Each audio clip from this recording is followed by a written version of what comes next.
Oh, holy cow. Wow. Hello, everyone. Welcome. Hello. Hey, sometimes guys, I've been doing this a while. That is the first time I think that I've been fully surprised by how quick the countdown is. I'm Hello, everybody. honored that you're so comfortable with us that you could just zone out like that. you just It might be dissociate. the million of NPCs I am checking out right now. And you had the audacity not to let me add a Triton NPC to the That's to the right. ship. How dare That's you? right. Hello, everybody. Welcome to It's a Long Story, a place where we roll dice, we tell stories, and we create magic. Yeah, we do. We are here with our lovely friends in the Mongoose Crew. Everybody, take a look at your camera, wave, and say hi. Hey, Hi. Hello. Cool. Welcome. For those that have no idea what this is, hi. We are a D&D live stream that runs every Monday, Tuesday, Wednesday, Thursday, and Friday. Having 5 parties, this many, living, existing, and breathing. For those that do, in the same homebrew world, the wonderful, beautiful world of Estera. So welcome. So a couple announcements running, and we are going to be holding back. I know we said last week and for the past couple weeks that we've been getting back into doing some more one-shot stuff. We did have,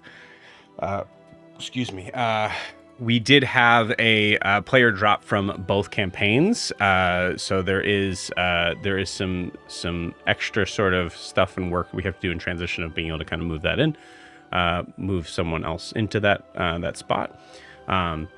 So I say that for 2 reasons. One, means the one-shots are pushed back a little bit. And 2, we are looking for a player. We do have some of them talking to this week. That's possibly a good spot for the Reckless. But if you're interested in talking to me or checking out, being a part of the It's a Long Story family, drinking the Kool-Aid.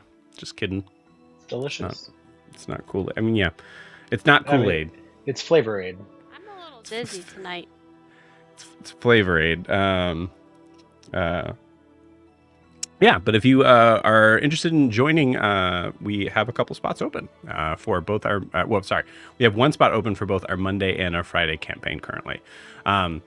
So you can check that out, as well as when we do have one-shots coming up, by going to startplaying.games/GM/It's a Long Story. If you're watching this on YouTube, it is also in the video description below.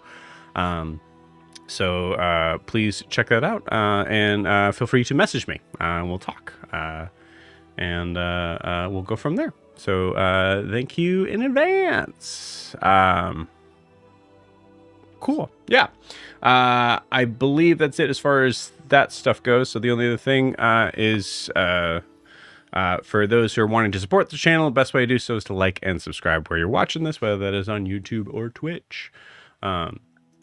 Also, this is a live show, so please feel free to shout out and say hi like Hannah does. Hi, Hannah. Hi, Hannah. Someday I gotta figure. Yeah. Oh, I loved that, Kayla. Kayla, can you do that one more time?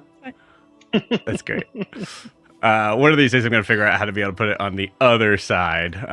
But yeah. So if you are wanting to say hi or what's up or all that, please feel free to do so. I will at least try to wave back to you. So. Or even be mean. Your comments still help. Yeah. Don't be mean. I mean, don't be mean to me.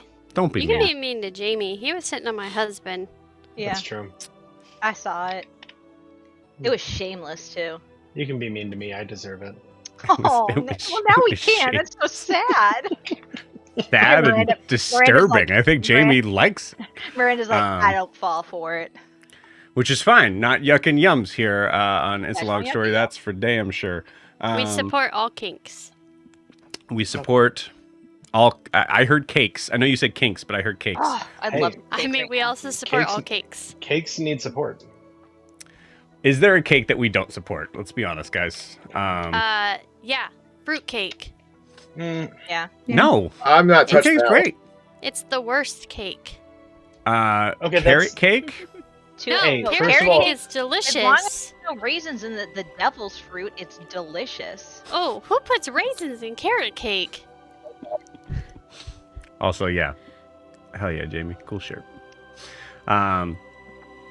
Yeah. think that's it. That's the only cake I can think of that I would not be. I've tried carrot cake. I can't do it. Rice cakes aren't great. If carrot cake is made right, I like it rice tastes like cake. spice cake.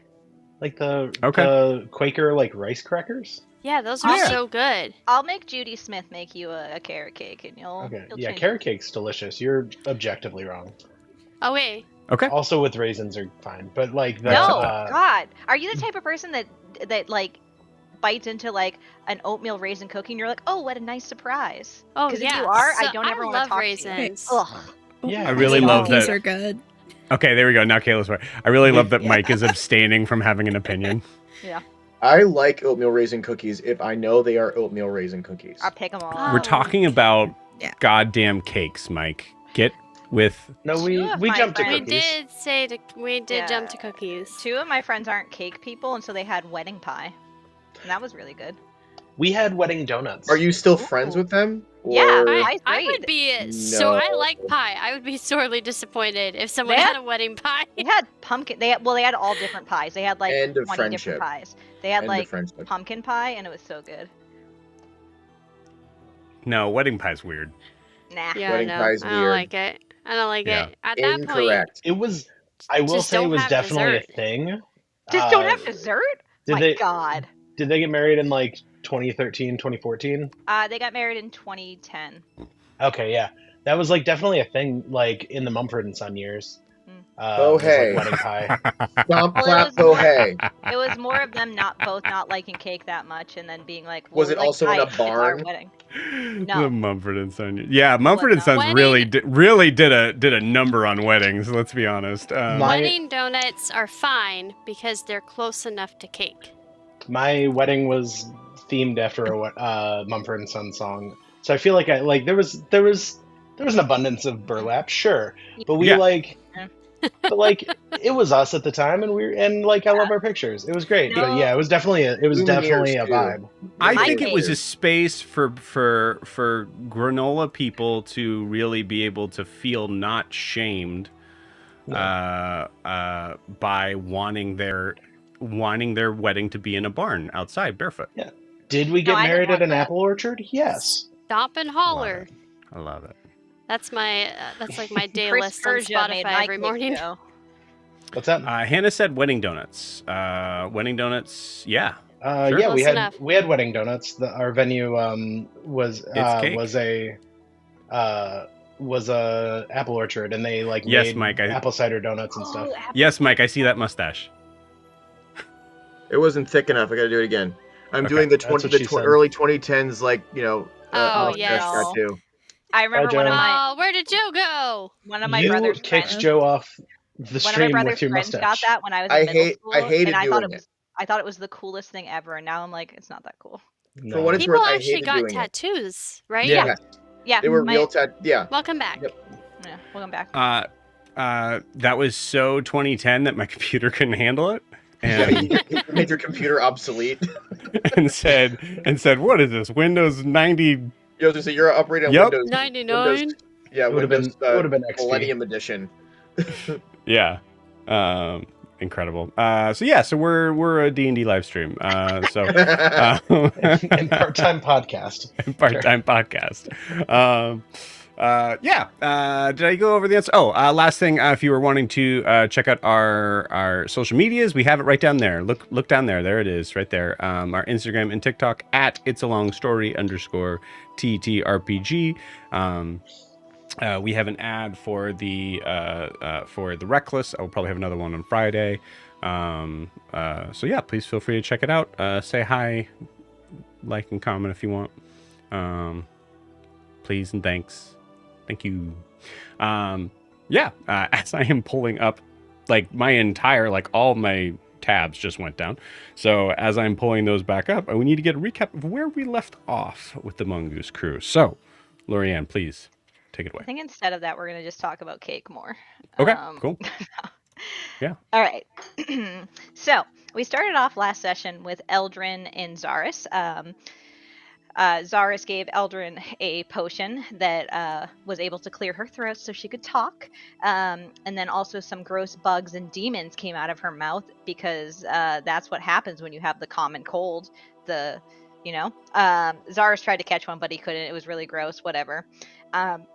Eldrin, now that she can talk, questions Zaris about the mirror that he has in his office, because it is showing an image that Eldrin saw in a vision when she tried to do a legend lore about Tal.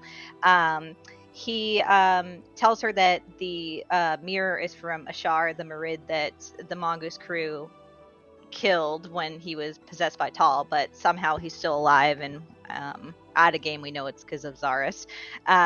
So Zaris doesn't really know what the mirror is, and that excites him a lot. He just knows that Ashar informed him of it, and with that information, Zaris was able to intercept it and bring it back to Honoria.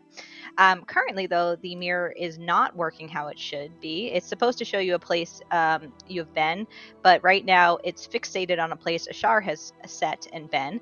And so Eldrin tells Zaris it's very important that she talks to Ashar ASAP, so Zaris is going to work on that. And then she tells him a little bit about the vision that she had, but she doesn't give him too much information because we have learned that showing the symbol that Eldrin saw and really kind of just talking about this information that's supposed to be forgotten can cause damage to people, and Zaris is really old, and after coming back from the Shadowfell is not as strong as he used to be, so Eldrin doesn't want to accidentally kill him just because he's curious and wants to know everything. So let's see. Oh, we also learn in that scene that Honoria has not heard back from Farah yet. Or is it Farah or Farah? Farah, right? I believe it's Farah. I think I started out saying Farah, but I believe we just changed to Farah now. All right. So basically, we haven't heard back from Farah yet, even though we did ask them for assistance. Right now, Zara says that there's some chatter, basically, that they have business with the far south. So we'll see if we ever hear back from them and if they will join us in this fight against Tal. So Zaris then brings Eldrin back to the Grove, where they scare Wally. Zaris goes back to Honoria, and Eldrin deals with Wally and sends him on his way. And then as she is making her way back to Marvin, their Baba Yaga hut that Broomhilda has, Eldrin runs into Gutter, which makes her realize, hey, Huxley left Gutter behind. So she reaches out to him to tell him, what are we supposed to do with Gutter? He's supposed to be your responsibility and your charge. He, of course, doesn't respond, so Eldrin really digs the knife in and says to Huxley, I mean, you're the one that killed his entire family, so what the hell are we supposed to do with him? He still doesn't respond, so Eldrin then digs the knife even further in and is like, well, if you don't care, then no one's going to care about him, so sucks to suck, I guess. And he doesn't respond to that either. It's really weird. So Eldrin goes back up into the hut, and I believe Gutter follows as well.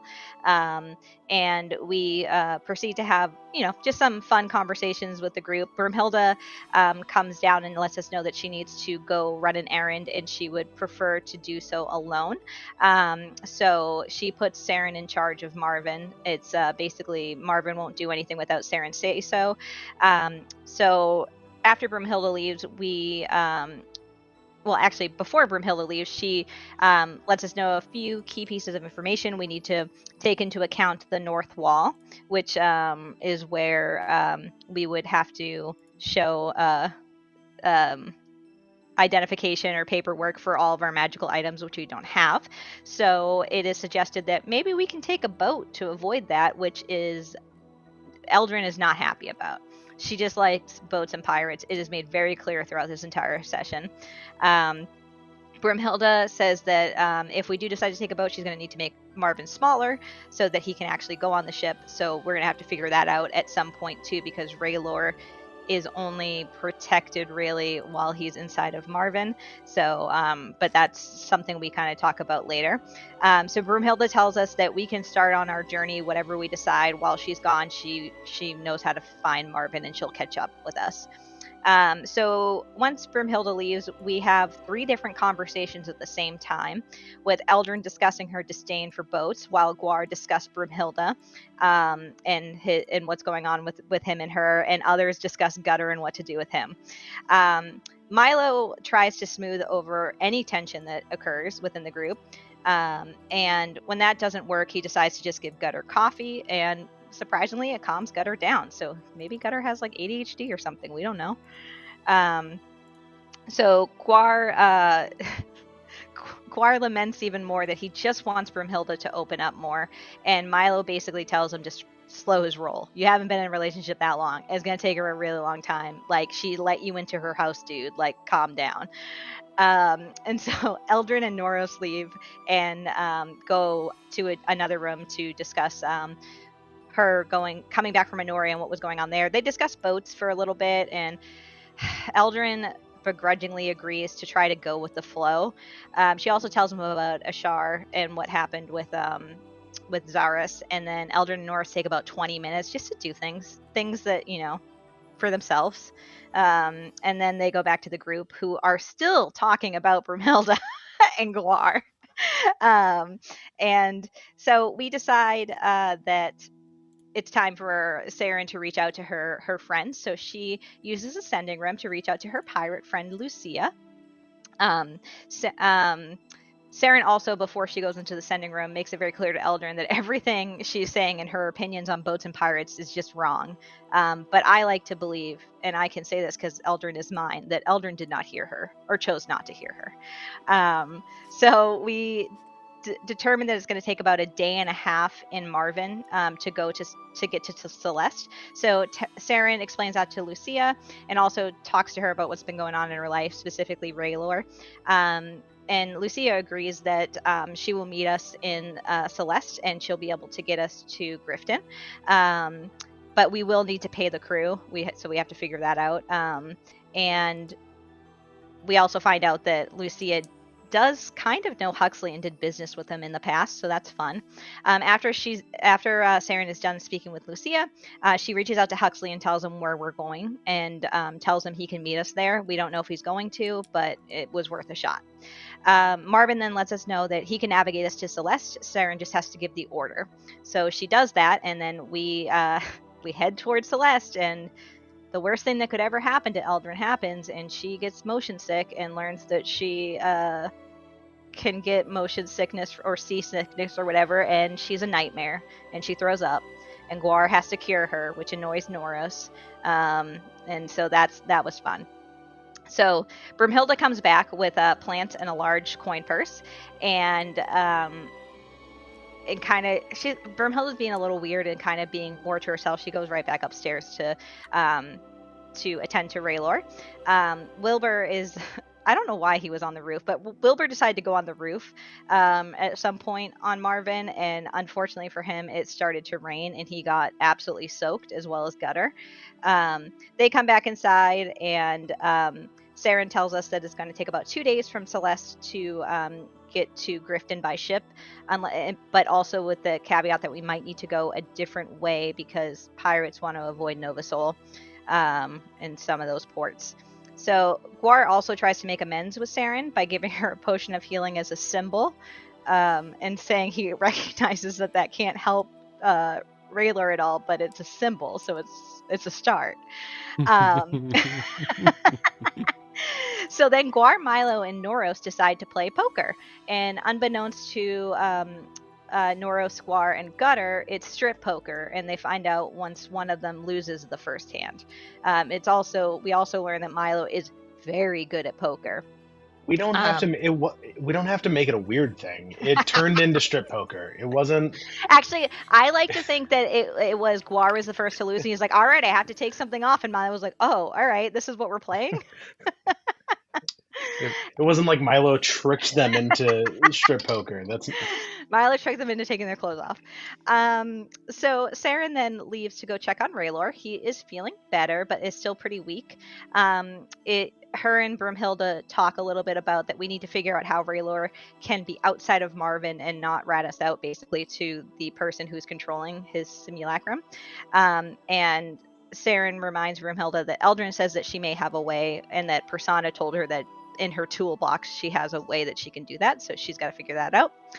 And then Seren's really mean, and they all laugh about Eldrin getting seasick, her, Raylar, and Broomhilda, and it's just hurtful. And Seren then also tells Raylar all about Lucia and Jack and leaves out no details to Broomhilda's horror, but Broomhilda stays, so she consented. So Eldrin then goes into the sending room to talk to her dad and asks for a little bit of light nepotism. And it doesn't work out really that well. Corvos does tell Eldrin that she is the voice of Honoria and he trusts her, but it gets super awkward because Eldrin doesn't know how to deal with Noros's emotions, and instead of talking to him, she's like, Dad, make him feel better. And her dad's like, I mean, I can try, but this is weird. And so that devolves into basically Corvos telling Eldrin, communicate with him, which is rich coming from him because he's not communicating with Eldrin's mother, which Eldrin does encourage him to do. And then, let's see, Corvos then asks about her friend, specifically Milo, who she reminds him is Milo, and says things like Guar is a natural-born leader, and things that just would make Noros really angry. Eldrin also learns that Corvos loves being on a ship and has some of his best memories from being on a ship, and told her that she was really lucky, which makes Eldrin annoyed and confused. So let's see. Later that night, things are awkward between Broomhilda and Guar, and Guar laments all this to Gutter as they quote-unquote talk, or Guar acts like he can have a conversation with Gutter. Seren sees this conversation and thinks Seren sees this and thinks it's completely one-sided. But we do see a little bit of movement with the Guar Broomhilda relationship, because Guar checks in to see if Broomhilda has eaten and has had water today, and she acts really annoyed, but Seren sees her smile slightly, which is really sweet.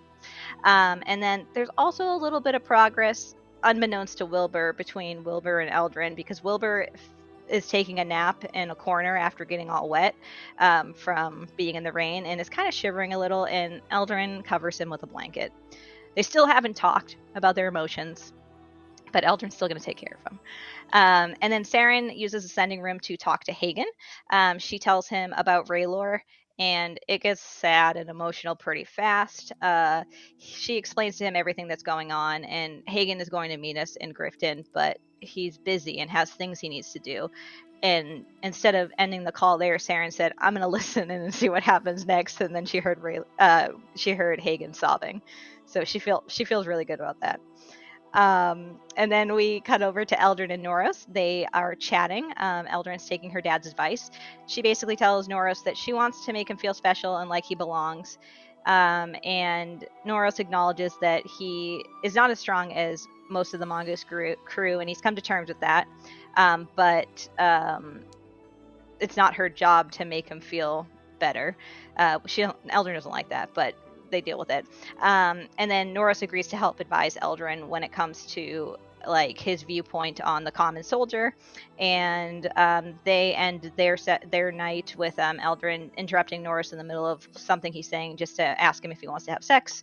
So we fade to black there. And then Milo and Guar sleep on the roof, and Milo wakes up the next morning and sees a beautiful sunshiny day. The end. Beautiful. Awesome. The end. The end. Man, a lot happened. Yeah. Holy cow. Anything else to add, friends? Did I mention anything following you guys? Nope. We rolled a 4 for the next morning, and then you said Milo. Was there? Yep. Dust found us, but that was... Well, you told us a small intelligent fox follows us on a bright sunny day. Yeah. Yes. Yeah. So I don't remember if anybody specifically saw that. I don't think anyone remember? did. I don't think so. Okay. I don't think so. We can't see shit. Dark vision. I don't know, I think, like you said, I think we ended in that morning, so I think we probably didn't have time to jump into that. So, We will do that. Coming up. Just last thoughts on cake. He's Walmart going cake the is distance. surprisingly good when you get their sheet cake, and it has the raspberry filling on the inside. Interesting. Yeah. Cool. I want a girl with a short skirt and a long Jacket. jacket. Beautiful. Honey, any thoughts on cake? I really love bunt cakes. And Do you guys have nothing bunt cake in your areas? yeah, Yeah. Oh, good. So good. So good. it's dangerous. It is dangerous. I believe we haven't mentioned one of the best kinds of cake, and that is cheese. Oh, so Hannah just said Oh, cheesecake is yeah. amazing. No notes. Cheesecake's great. So good. My husband hates cheesecake, by the way. Is it a texture thing? Yeah, it's texture. Miranda's makes sense. husband has trouble with most cheesecakes. I've come around, but He Me and has Karen come would get around along. because we When have he some comes good around. ass cheesecake in Columbus. There's a whole factory I hear. Is it the Cheesecake Factory? No, Yeah, stop. their menu is Y'all are huge. gonna piss me off. No. I don't know how they make all that cheesecake in that factory and run a restaurant. It's so nuts. It's so wild. It's crazy. Do you guys want to play some D&D? I Yes, guess. please. I guess. All right, let's do it. I suppose. Everybody roll a perception check. Hey, I'm a halfling. Well, that's a 10 for me. Nice. No, not nice. Literally a 10 for me as well. You know what, DM? Why don't you roll a perception check? Yeah. Okay. I rolled a 12, but I'm assuming, it's the next morning. That's I'm 6. doing my rituals. I rolled a 5, but that's a 22 I hate you. because rogue. Beautiful. Oh man. Jesus. What? Reliable talent. All of my proficient skills are just a 10 I want to automatically. make this type of shirt for Eldrin that says miserable, childless, and whatever, instead of cat lady, I want it to be seahorse lady or something like that. Hippocampus lady. We can't buy a lady. Yeah. Beautiful. So it is a bright new day. As Milo, what'd you get? 14. 14. Okay, cool. All right, cool.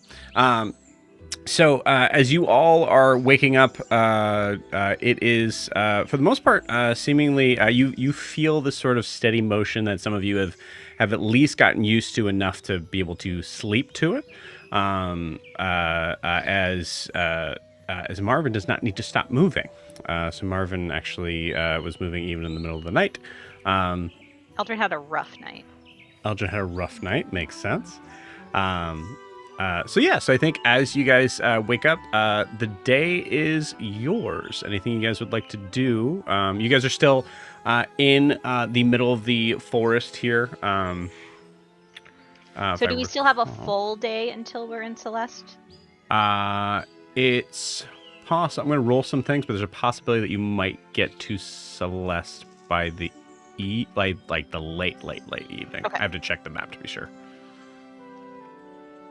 I think yeah. Guar would wake up in the thatch of the roof.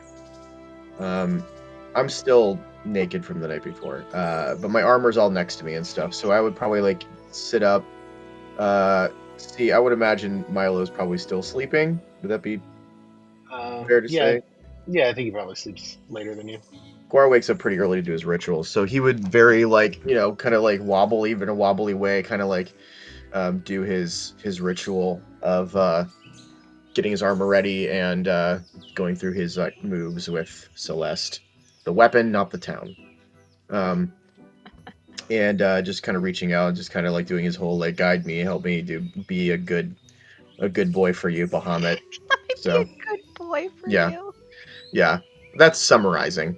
He would be way more eloquent about it. No, I think Guar says, be a good boy for you. Am I a good boy? It's so much worse the way you said it. It's so much. It worse. wasn't good to begin with, but It wasn't good to begin with. No, Guar would be like, guide me in your infinite wisdom and justice and all that kind of stuff, as he's going through his moves. And make me a good boy. Yeah. Please say it. I want to Are be the you- best boy. Are your Make your me the chants best in boy. are your chants in Draconic or whatever? Or are they in common? Oh, I don't, ironically enough, I don't speak Draconic because I didn't grow up in believing in Bahamut. I speak Elvish and I speak Celestial. So Yeah. I was probably Celestial actually. I was thinking if it was a like a Sanskrit thing where you're like, I know these words. Like Namaste. Yeah. Yeah. hmm Yeah, no, I would say, Guar, in your travels, you've also learned, like, Bahamut is, even though Bahamut is considered to normally be depicted as a large silver dragon, Bahamut actually takes forms in several different ways as well. Right. So, Yep. Yeah. Cool. Great. Guar, as you rolled a 10? Yes. Okay, cool. So as you're waking up in the thicket, you see your armor is next to you, most likely probably like tied to like a lower banister to make sure that it doesn't fall away in the middle of the night. Yeah, where do you go? I think after I finish my ritual, I probably as quietly as Guar can, which is not that quiet, climb down to the main house, go in, and he's been on a coffee kick, so he's not sick of it yet, even though he drank 6 cups the night before. And then he would go try to see if he could get some coffee. Okay, you got it. But before I do that, I would probably do like some sort of like ocular pat down of just kind of do a quick do I see anything? But I rolled a 10, so I know I probably didn't see anything important, but. Or I would definitely. Yeah, I mean you're in the forest. I'd say you don't get any sort of sense of danger at all. Sure. And as you go inside and do your rituals and kind of like going through all of that stuff, everything kind of feels as normal can be. On a walking house. Yeah. Actually, I will say with a 10. You do see that as you start to come in, you do see that one of the bloomlings seemingly has scaled the wall and is slowly. They do not move very fast, so they seemingly have kind of started to kind of climb up on the roof. Before you're able to kind of do anything in reaction to it, you do see Gutter's face kind of poke up over the roof, and just snatch the bloomling up and just kind of duck down. Nice. I breathe a sigh of relief. Yeah. But knowing that they could be just crawling all over Marvin at any time. Cool. I feel like, do you guys have a good idea, because I don't know if I've explained this very well, of what the bloomlings look like? You're asking me that? No. I kind of have imagine. No idea. No, I you're just exempt. imagine they look like sunflowers. Okay, cool. Yeah, so they kind of look like, I would say the best kind of quick reference I could say, they all kind of look like little Bulbasaurs, but in different sort of variations. These small little dinosaur but definitely in even a more sort of bulbous sort of form, like a mixture of between Oddish and I guess I just have Pokemon in the brain, an Oddish and a Bulbasaur. So yeah, you see some of them actually seem to have I would say from where they are now, there's probably 4 that he has with him. One of them has an extended sort of neck that kind of comes up. But yeah, they're kind of strange little pudgy dinosaur creatures with flowers or some sort of flora or fauna coming off of them. It's cute. I was way off. Yeah, I'm glad I mentioned it. I was just picturing sentient mushrooms. Yeah, I have the minis of them. I just around somewhere. I think Milo Cool. would probably get up upon hearing the walking the pots and pans of Guar's armor falling down the steps. The clank, clank. Yeah, I think Milo would probably wake up and just spend a bit of time in the morning centering himself, and then I feel like as he realizes he's like the house is moving and like everybody else is quiet, he'll spend some time doing a teen wolf on the roof. He'll transform and just surf on the roof while it's moving, and just hang out and wait for the day to get started. You got it. Cool. I will say the Teen Wolf sort of setup of like going up there is there's a certain point where Milo, you do feel like it's moving slow enough that it's not like there's like wind rushing through your hair or anything like that.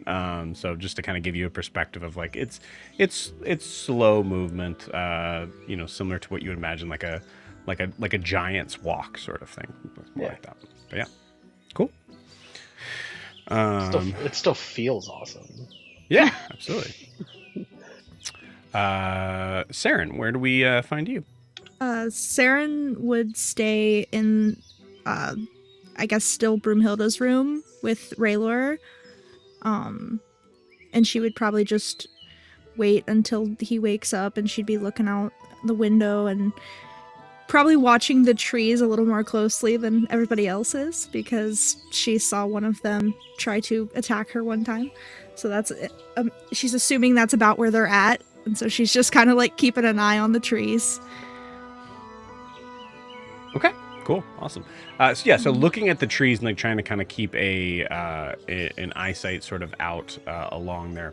The way I imagine is that it's Raylor's bed and then the window, so you're kind of actually having to kind of like lean over Raylor's bed. But I will say there is a certain point in time where you hear this very you hear like a little bit of a rustle outside of your eyesight, and you hear this like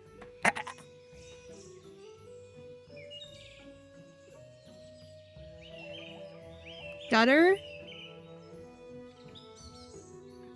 no response. She's just gonna back away from the window. Okay.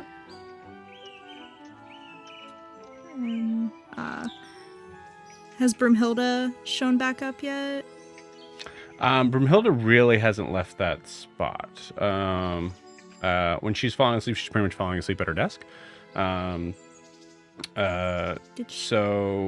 sorry, she was out. That's right. I thought she came back in. I don't think so. No? Okay. Could have sworn I had her come back. Or Yeah, because I thought that was the conversation with Guar. What happened after that? Oh, never mind. Yeah. Yeah. Okay. So she's, I will say, honestly, when you wake up, or when you, kind of come to, she's, full, just conked out at her desk, just like this. Mm-hmm. And yeah, does she hear movement Conked out. outside? No, outside of the room, like Guar and Milo. Oh, does Seren? Yeah. Up to you. Just sleep. No, you sleep. You go sleep. Okay. She just goes back to sleep. No, it's up to you. No, yeah. Once she starts hearing movement, she'll wander out. Got it. Cool. You see, I think you see probably Guar, just in full armor, just sort of, just kind of walking past the doorway into the kitchen.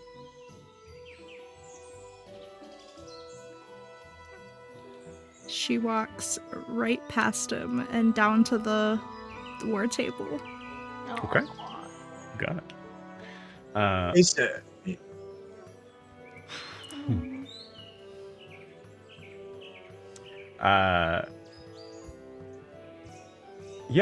Wilbur, where do we find you? Well, I fell asleep inside because I was soaking wet. With a blanket. With a blanket. Yes, I did wake up with a blanket on, which is very nice and actually very funny because if I remember correctly, Wilbur's sole motivation for going outside to the roof was to be Titanicing it because he thought it was hilarious that Eldrin was seasick. So he was rubbing it in her face. Jerk. And then she covered him up with a blanket. She covered you up with a Zaris blanket too, which emanates a warmness from it when Yep. it's not even in use. Yeah. Yeah, that's So you know it was her. Wilbur's petty, what can I say? Yeah, we all are. No, but Wilbur wake up and I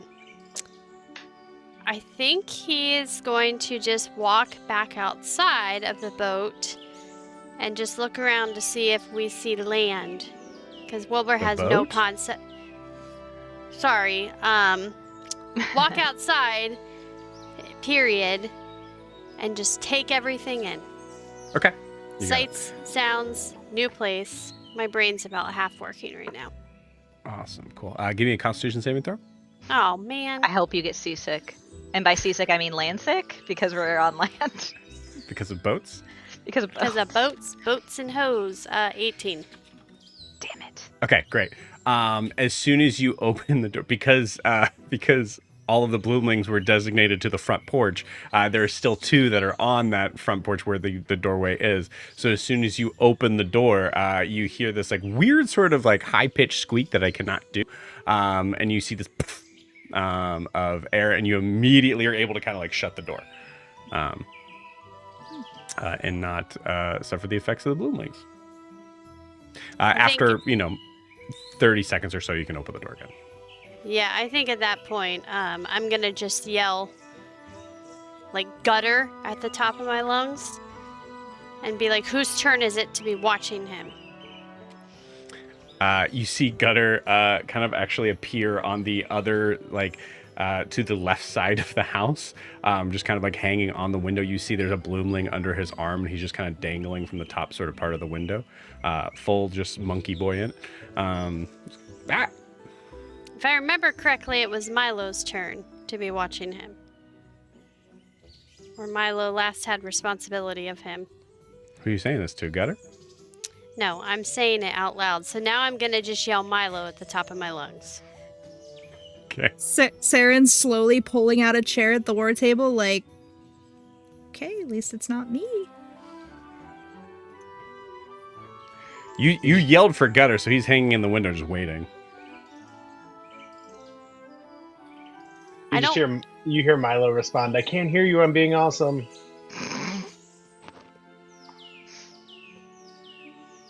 Get out of it. Better. I don't need anything from you. You need to get your bloomings under control. Get out of it. Get it. Maybe give it all that. No. I'm gonna back up. Captain. And swings over. Not of you. Wilbur, maybe we can just, like, let him do his thing out there. I mean, I almost just got poison sprayed by one of these bloomling things again. Well, that's why they're on the porch. All I wanted to do was go outside. You hear the like patter of feet as from the other side of the door as Gutter seems to be there, dropping the bloomling off. Great.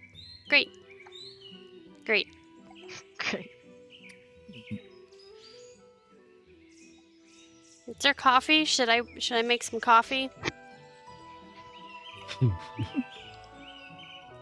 Guar, you could be finished with your coffee by now. Yeah, it's all yours. I mean, wait. Do you want some of mine? I made some. You want some of mine, or do you want to make it your way? No, I'll try some of yours. Okay, because I heard everybody talking about the way you made it. I'd be happy to try it. I never did. No, that won't be necessary. Oh, okay.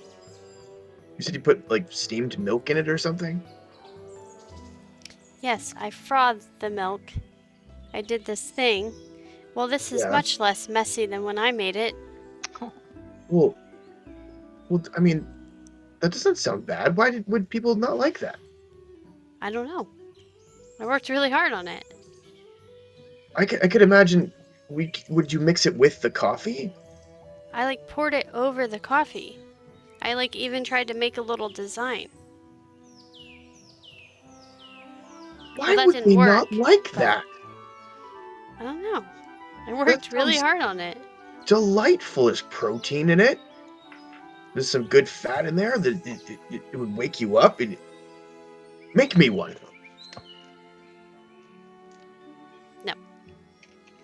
No, I'm just gonna have coffee Can I roll that you made. Can I roll a persuasion check? Come on, I promise you I won't hate it. Can we do a contested Yeah, I'll persuasion? let you guys handle that. The fuck? I don't think my persuasion's very good. I got a 23. Oh, no. 23 on Oh. persuasion. Well, I can't beat that. I have a -1. Could you get a nat 20? Oh, damn it. Let's see. No, it's a 14. Come on, I promise you I won't hate it. Okay, fine. Just back up. Let me do Okay, my okay. craft. We're just gonna get to work trying to mimic whatever he did before. Okay, cool, awesome. Can you try to make the coffee really strong? I bet it would come through better if you poured it in the milk. Wilbur, roll me a roll me a sleight of hand check with disadvantage as Guara's backseat making you teaching you how to make coffee. Great. No. I always say the one thing. I'm gonna leave him alone. All right, fine. I'll let you roll straight. All right. Okay. 11. 11. It is I would say that Wilbur is not 100% sure exactly how to recreate the magic that No, was. I literally have no clue. Yeah. So you do make coffee. It's decent.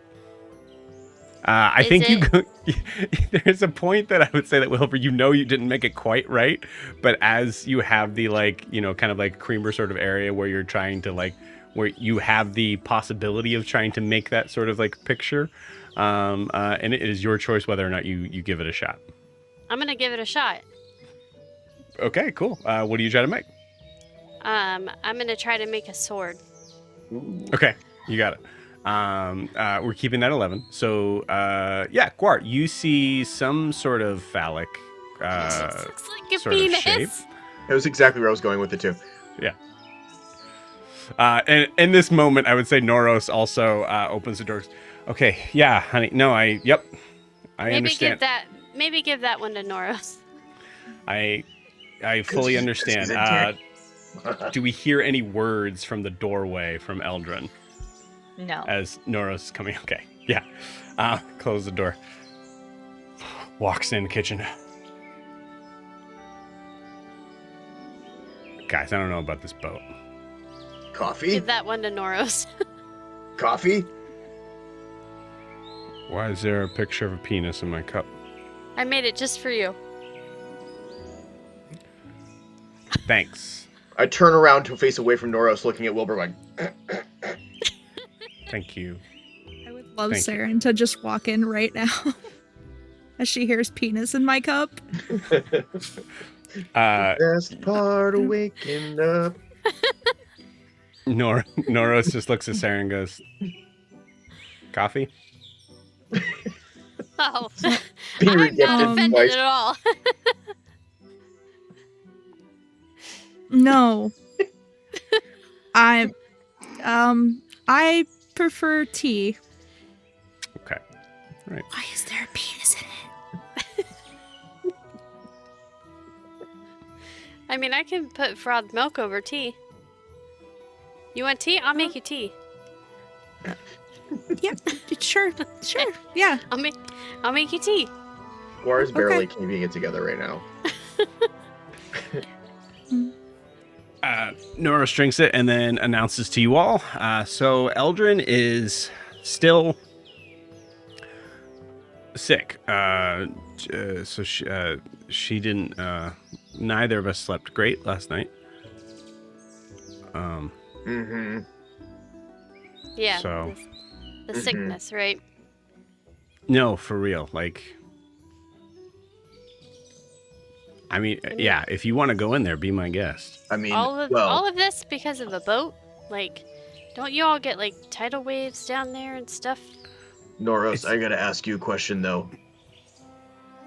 Are you down with the sickness? No, Guar, I'm not down with any sickness. Hmm. I don't.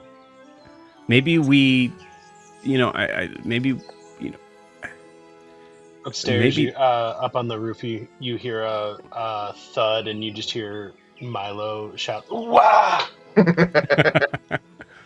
Milo laughing? Shit. Is there something on the roof? Milo? Is that Milo? What? Is he That's okay? Milo. That's Milo. Milo's gonna acrobat himself in through the window. Still as a wolf, of course. Beautiful. Ah! It lasts an hour. Hey! Jeez. That's why you sounded like Spill that. some of the coffee. Hey guys. I worked hard on that. Spill take my the- dick coffee. I take the mug from Noro's coffee. Okay. It's an elongated heart. I love it. I smile. I and smile Milo at Noros. Like, Milo shoots it. It's fine. Yeah, I definitely drank some of it, but it's fine. I give Noros my coffee that I haven't had yet. There you go. Why are we switching? Why am I taking your coffee It's now? because I haven't had any of it yet. I just took yours. I feel bad. I'm giving you mine. I actually, Why didn't you just give Milo your coffee? because it was funnier to give him the penis coffee. Oh, Did I don't know if it looks much like a penis Did anymore. either of I you put put your my penis in the mouth coffee? on it. Wilbur, did you Nope. put your penis in the coffee? It was the it was the elongated heart you saw. I'm sorry, what did you ask me? Did you put your penis in the coffee? They keep calling it a penis coffee, and I And don't. Guys. the Guar loses it. Guys, so seriously, any thoughts on maybe we like stay put when we're sleeping? What? Did everybody else sleep okay? Hey, Yeah. yeah, I slept great. I found the motion quite soothing. Hey Marvin, how much longer would the journey take if at night we hunkered down so Eldrin doesn't get seasick? How sick. Because Milo asked. Well, it appears to me that most of you humanoids like to sleep for 8 hours or so. So I believe you can do that math. Be 8 more hours.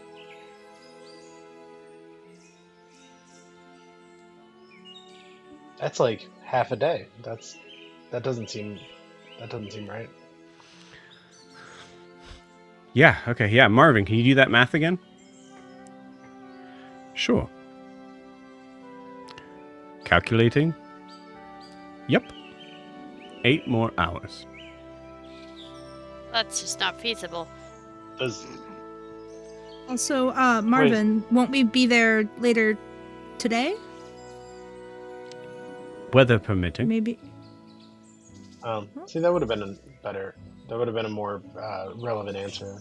But I guess That's I didn't not what ask you that asked. question. It's I Correct. understand that's not what I asked. I thought we were doing better, man. House. Meanwhile, I'm frothing more milk and putting it over Seren's tea.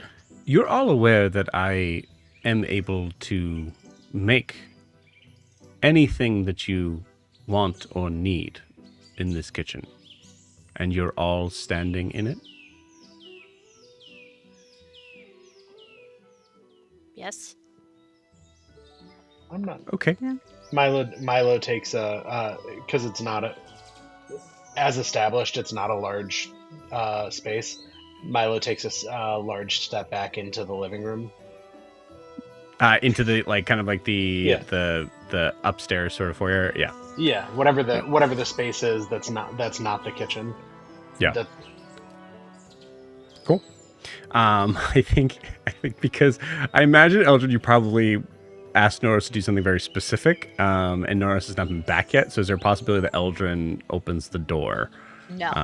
Eldrin no. is on the bed with her hand up against the wall for stability and is breathing in through her nose and out through her mouth and is Okay. also hugging like a pot that she's using to throw up in. Oh my god, this is terrible. Okay, cool. You you hear Out through your window. Ah. As if you look up, you see Gutter in the window. Oh, hey, Gunner. Nope. No, me. This is Eldon's room. Oh, my bad. You dug. I think my eyes like flick up towards him, and that makes me dizzy, so I just close them and I just pretend he's not there. Okay. Eldon, roll me a history check. 9. Cool. All right. Great. Yeah, that makes sense. Lorianne, roll better. Beautiful. Cool. I think if you don't say very much to Gutter, eventually he goes away. I think I probably asked Norris to get like, I'm assuming there's like, let's say there's like some sort of like, I don't know, tea or something that we have in Honoria that can help with like an upset stomach. Yeah. It's called flat Coca-Cola or something like that. Flat Coca-Cola. Love it. Great. So cut back to the kitchen. Norris says, guys, do we have any flat Coca-Cola? Marvin, can you please make something to help Eldrin feel better? Yes, absolutely. I will do that as soon as you all leave the room. Why do we have to leave the room? It's hard to get to work. I don't want to be hitting anyone in the head with a pot. Oh. Okay. Man, anyone else feel like Marvin's like especially whatever in the morning? You should maybe wait in the kitchen. Maybe Marvin's on a morning house. Maybe you should wait in the kitchen. I feel like Marvin's got a lot going on at the moment. With traveling, and also like we're unsupervised at the moment. I think that probably gives him anxiety. Well, I mean, like children. Norris hears in his head, Yeah. Don't tell anyone what's going on. I'm not sick, but I need you to come back up here because I need someone to do these rituals. I can't. And you have your persona. Your persona? You see Norris just wide-eyed as Milo as you're saying your last thing. It doesn't seem like he's really been able to listen much to what you said. Okay.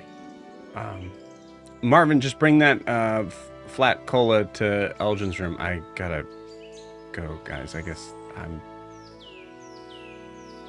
Never mind. Also, Elgin's fine. And just kind of breezes past Milo to the door, which is right there. The way that I picture it, like it's like so I think it should be clearly mapped out as much as I can for you guys, as painting a word picture. So we have the first floor, which is that kind of like open sort of space that has pretty much just the closet area, and I would say probably. The only thing we've established is there's a closet there. I'll have to think about if there's anything else that's actually on that lower sort of floor. On the upper floor is the bedrooms, the kitchen, the armory, and that's it. But yeah, so that's where you guys are all up on that second floor right now. So Norris comes in. What did you say? Eldrin has her hand still up against the wall. Like she's laying down, like it's something drunk Larian has done before when the world is spinning. I have my hand up against the wall to stop it from spinning. So she's doing that, and she says, "I'm not sick. I'm meditating, but I need you to. You've seen me do my rituals. I need you to do them because." I'm meditating so hard that I can't. For persona. You're meditating so hard right now that you can't do your morning rituals for Yep. Persona. Exactly. Okay, hon, I don't think it's going to be that big of a deal for you to just skip a day. No, I skipped once before and it wasn't good. Bad things happened. Okay, okay. Are you sure that was correlation connected? does equal causation? Yes. Okay. All right. Look, I don't remember it, but we got married, and that means that we exchanged blood. So your blood is my blood now. So you can do the rituals in my name. So do it for me, please. Okay. Please roll me roll me a performance check for Noros. God. Let's see. Let me get Norris's character sheet out. Performance. What's performance under? Is that Charisma. I was waiting for that. 3. I think he has a little No, he has a -1. It's -1. Yeah, 3. he's like Eldrin. He's a Triton. He's a Triton. Although, funnily enough, Tritons get +1 to charisma. That's crazy. That's funny. So yes, I think you just see. I mean, Norris has slept through all of Eldrin's rituals. We Yeah, all know this. 100%. I mean, actually, honestly, yeah, Lorianne, what does Noros do? Noros. I think Noros woke up this morning shocked that Eldrin was still in bed next to him. Yeah. Like, absolutely shocked, because she's usually up like hours before him. And then, so right now, I think what he's doing is he's standing over, like, there's like a table or a desk or whatever that has her armor. Not even her armor, because she wears like it has her shield. And he's thinking back to like what he's seen like through like bleary eyes when she's like a little bit too loud when in her fervor for Persona. And he's like, I know she cleans it. Like, so he like takes a random cloth and just starts like rubbing it on it and saying Beautiful things like, Persona's great, and like, I love Persona. And then I think he probably looks at Eldrin and says, I have no idea what I'm supposed to be doing. do you want me to get Guar to like help out? No. Okay. All right. I just don't, this isn't my thing. And usually, I try to kind of give you space during that, because even though you do it so loudly in front of me, but for some reason I'm having trouble remembering. I like kind of like weakly like beckon him over towards me. He hesitates, comes over. If you can't do this one simple thing for me, then maybe you could just kill me and put me out of my misery. Okay. All right. Well, that's...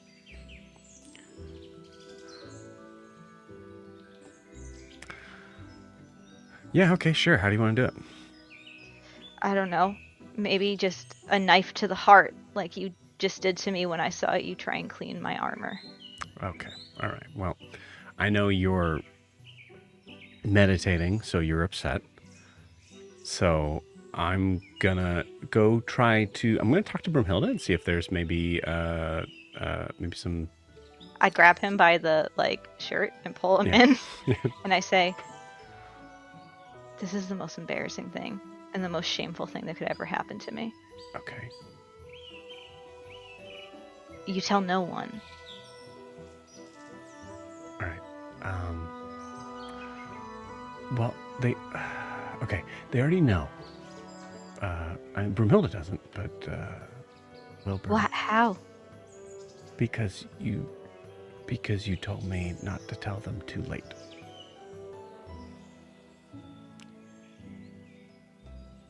Also, they could probably help you out. I mean, it's not,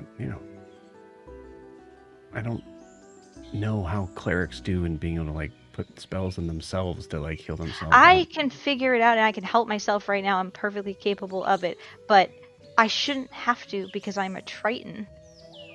Okay. I live in the water, Noros. Mm-hmm. Mm-hmm. Yeah. Honey, I don't know what you want me to do here. You're stretching my shirt. Can you let go of my shirt? I let go of his shirt. Okay. And I cast Lesser Restoration on myself. Angrily. Beautiful. Which I feel like probably works until there's another big bump or something. Sure.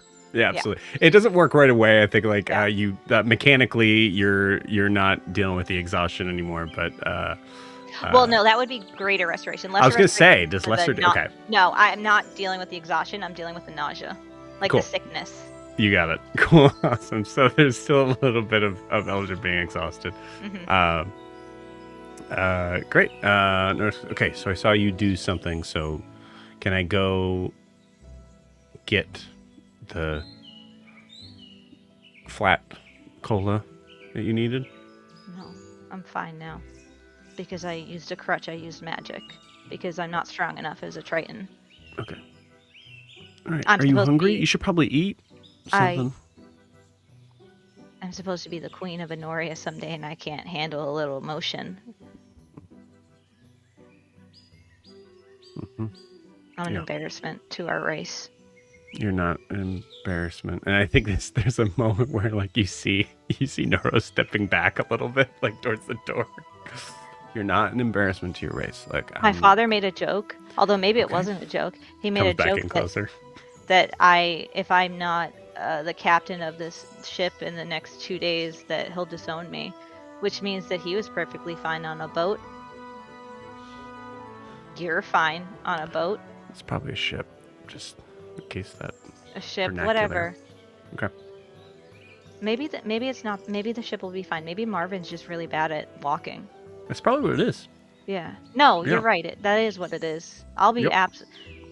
Yeah. It's definitely what it is. As he Marvin- sees the loophole and now pushes through. And I nod and I say, Marvin is awful. Brumhilda needs to be better at her spell casting. It's really bad, but you know what? She seemed to be pretty embarrassed about it before, so maybe we Okay. if we mention it, we'll do it in passing. Okay. Yeah. All right. Well, I'm gonna do my ritual since you absolutely were horrible at it. Yes, I was. I'm gonna go get some breakfast. Okay. Thank you. Do you Something f- bland. something like okay? Thank you. I grab him again, lightly. Like I grab his arm, and I Yeah. say, "I'm sorry I kept you up all night. Thank you." Okay, it's all right. It's all good. He goes to kiss you, and then like kind of like and kisses. Yeah, the top I of your like head. move like I'm like don't be Yeah. disgusting. Beautiful. Noros closes the door on the other side. What are the rest of you guys been doing in the meantime?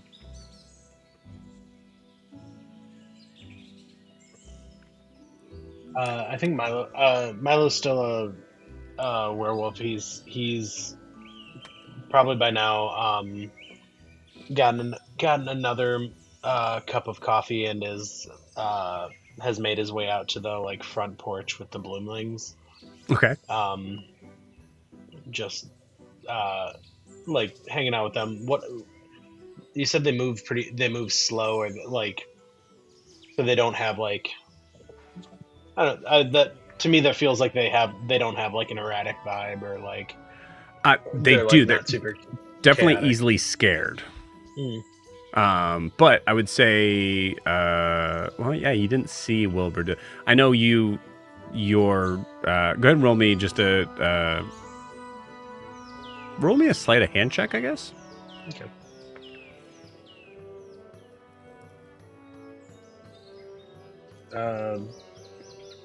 26. Okay, cool. With a 26, yeah, as you open, you see like a couple of them kind of like jump and like kind of like move out of the way, but there's no like puff from them. Mhm. Yeah, you're on the front porch. Yeah, I think Milo's gonna sit and can I roll an animal handling? Can can I like coax one over to like let me pet it? Oh, sure. Yeah, absolutely. Go for it. It's a 15. Okay, cool. Day 15, you see this this kind of like extra sort of like chubby sort of purple one that's like even like a little bit flatter on the ground. Probably looks the most oddish like, honestly. Big giant black eyes, just kind of comes sort of walking, but also is really kind of like almost rolling over to you. You do not see Gutter right now. No. Yes, Milo. As he like saunters over to Milo, he's gonna lean down and hey, little guy, and he's gonna like slowly and gently like pet its head and sit down next to it. You got it. Cool. Yeah, with a 26, you notice that there's a couple of others that we'll say there's two more. One of them kind of stays out, but there's two more that seem to kind of come over immediately to you, noticing the attention you're giving the first one. So it's very cute. Yeah, and yeah, Milo's gonna hang out with his new friends and chuckle that nobody else can come out here and bother him. Yep. or join him. Very cool. Yeah. So for the rest of you guys, feel free. You can get breakfast or something. Raylor's up at this point too, Seren. So Yeah. I would. Okay. Seren would take her tea from Wilbur and try it first. And for the record, your broth art that I made you was a heart. Sleight of hand check. Why? It was a heart. Just let me be great. Dick Yeah. tea. Oh, joke's on you. 22. That's Hell yeah. yeah. So that's great. It's a perfect heart. Doesn't That's that feel Wilbur. better? That's Wilbur to you. As he's doing it without hands somehow, and he's making a perfect heart. Yeah. Look, Mom, no hands. Beautiful. He's using his mouth. cute. Tiny furry middle fingers. I just figured Seren. with everything that's coming up that you could use a little extra love in your cup. Saren, you look at the you look at the shape. Give me a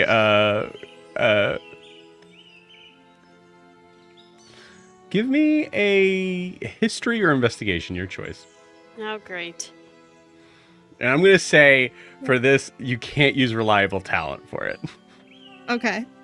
It's not a crazy high DC. My investigation is plus 11 and my history is plus 1. Cool. Yeah, investigation it is. Still rolled a 14, so that's a 20. 25. 25? 25. Cool. Yeah, absolutely. Saren, the first thing you notice is like as Wilbur says, it's a heart. Based on your upbringing in Valshar, like that sort of like, sort of perspective of things, like you look at it and you go, it is definitely not a heart. I know what a heart looks like. That's not what a heart looks like. And then you recognize like, oh yes, in South Imea, there is the setup of the shape of a heart, which is most likely what Wilbur has picked up on. Aw. Okay. Wait, She she goes goes to about the anatomical heart. Yeah, exactly. Yeah, she goes to say this. Oh, yeah. It's really cute, Wilbur. Thank you. But I feel bad drinking it now because it looks so cool. Don't feel bad. I made it for you to drink. Oh, okay. She tastes it. It's actually really good. It's sweet. Just that's me, Wilbur the barista. The what? I don't know. I just made that up. I don't know. I just made it up. Does it sound cool? Yeah, If you- actually it does. If you all would like me to make breakfast for you, I would really appreciate it if you were to find somewhere else to sit and wait, I would As love as you're some still breakfast. in my kitchen. Me too. Real Vegetarian, quick. please. I gave my coffee to Noros, who then gave it to Milo. So I want Wilbur to make me one more cup so I can actually try it. But then we'll leave. I swear. Fine. Wilbur, give me I another. swear on Bahamut. A performance or a sleight of hand, whatever you're better at. Oh boy. Sleight of hand it is. Why is my performance a -1? Charisma based. Oh my god. I rolled a nat fucking 1. Okay, so tell me what you were trying to make. Yeah. I was trying to make coffee. The strongest coffee, like, ever known to man. Beautiful. What I made was coffee grounds with a dash of water in it. There is a certain point that all of the coffee grounds seems to sink straight through, and there's this strange sort of like it's a very simple machine. It's just like a pour over like coffee thing, but there is this weird sort of strange gurgling sound coming from it now. As Wilbur, you might have broken the machine. The I filter broke ripped. it. The Great. filter just ripped. Yeah. Yeah. Great. Marvin is super happy with me right now. Are you gonna do any art in it, or? Oh, yes. Sorry. Hold on. Just Wilbur has completely lost his nerve. Doesn't even like remember to froth the milk. Just pours the milk over. Oh. You pour the milk in the shape that you were trying to do, but you don't. Yes, I'm like, why isn't it working?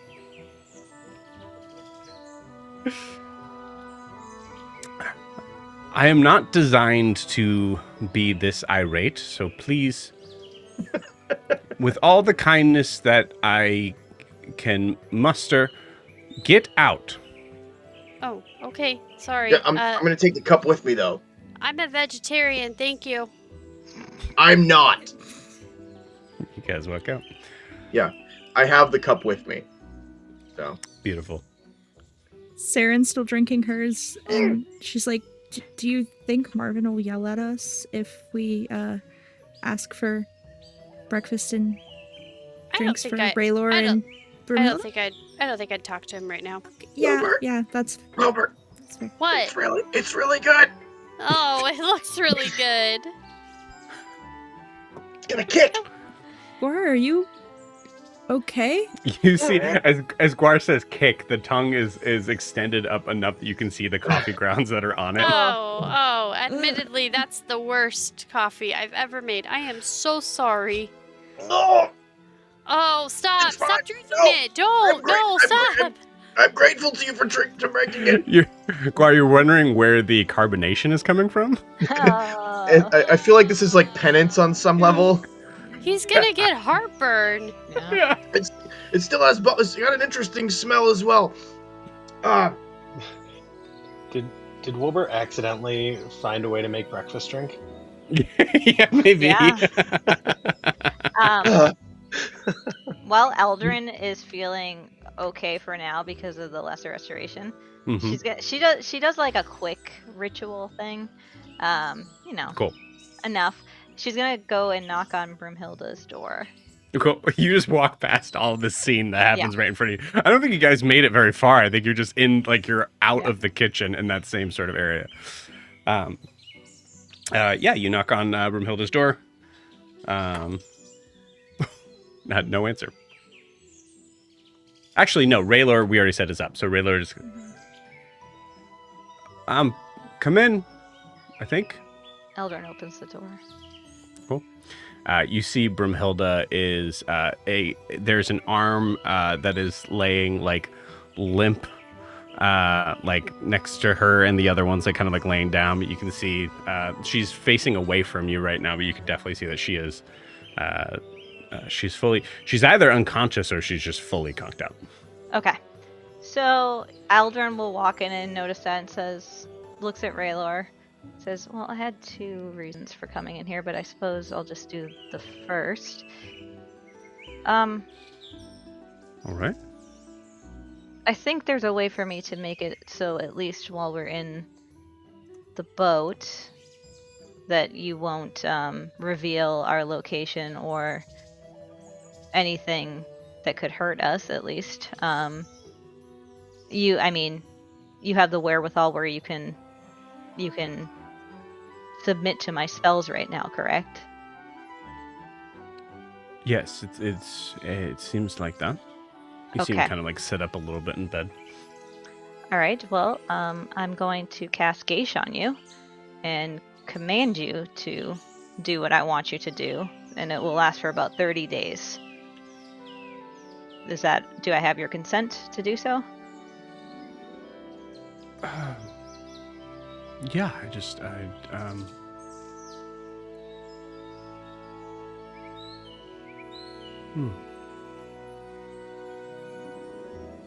I'm gonna have him roll an Arcana check. Okay. As he's like thinking, Eldrin says, it's not ideal because you technically can still work against us, but at least we'll know right away because you'll be in an immense amount of pain. If you Probably do. die. Yes, you probably. Oh, I didn't think about that. So hopefully you don't. Do we really think this is the best course of action? Well, Persona said that I had the ability to protect us and you from what's going on, and this is the only thing I could think of. Right. Well, I am fully. If we get Seren in here, just make sure there's two sets of eyes on it, and then if she gives the go ahead, then you have my full consent. Very well. I open the door.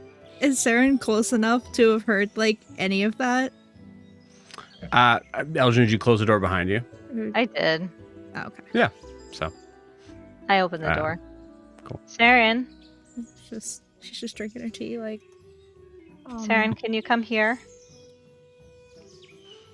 Sure. She walks to the door. When she walks in, I say, I have an idea of a spell that can help us to stop Raylor to dissuade Raylor from giving away our location or our plans. The only problem is that in order to dissuade him from it, it would do a lot of psychic damage to him if he went against the commands that I give him.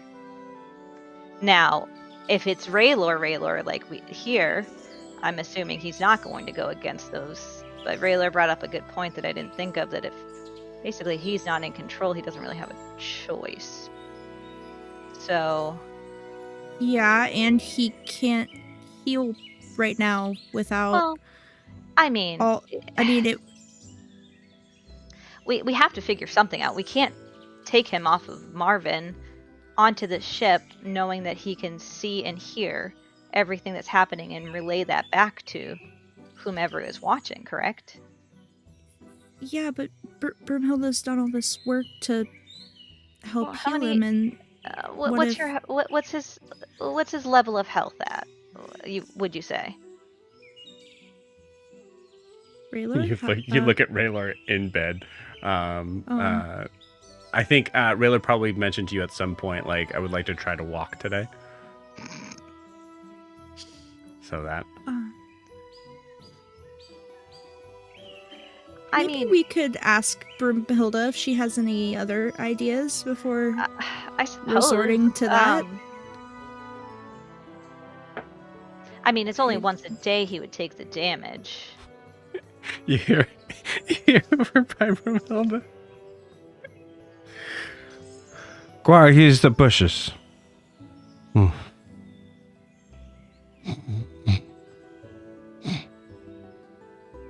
So, Eldrin's going to explain this in a way that isn't mechanical, but I don't know how else to explain it. So Eldrin says to Seren, honestly, the most damage that it could be done to him in a day from this spell, if he goes against my commands, is 50 damage. That's the highest, but average would be like, what, 25? Like, I don't know. I don't do math. It's 5d10 psychic damage. It's not that bad. Seren, in a less specific way, explains to Eldrin that he has 23 health, and that's not gonna work. Yeah, no. So what you're telling me is I prepared a spell that I didn't need to prepare, and I wasted a spot for something that could have been more useful.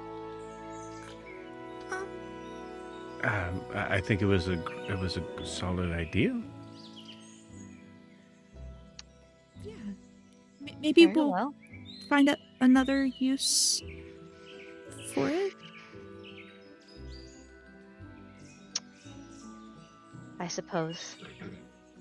I mean, I could make War not ever betray us again, at least for 30 days.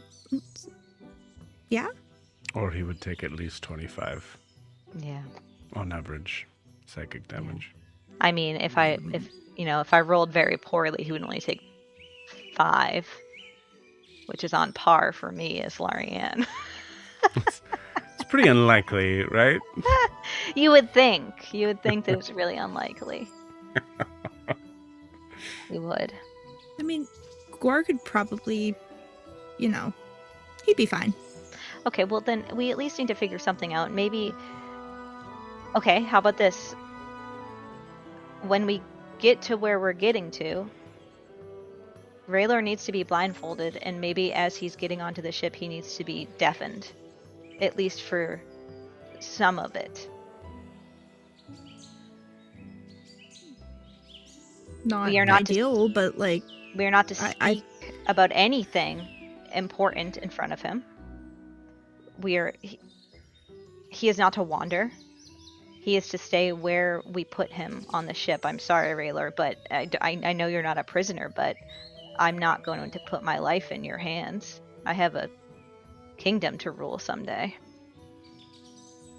Right, yeah, no, I fully understand. I mean, for clarity's sake, I am being detained. Willingly. Sure.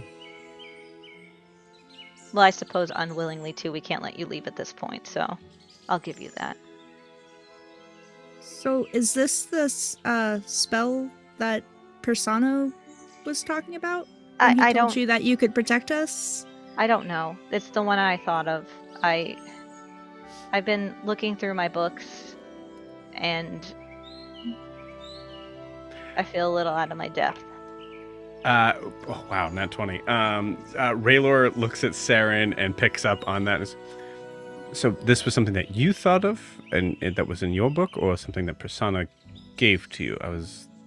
I mean, you were all there yesterday. Persona said that I have the abilities to protect us and you from whomever is controlling you. And so, in the midst of meditating last night, because I had to spend a lot of time meditating, I looked through my books and had Norris read things to me, and this is what I came up with.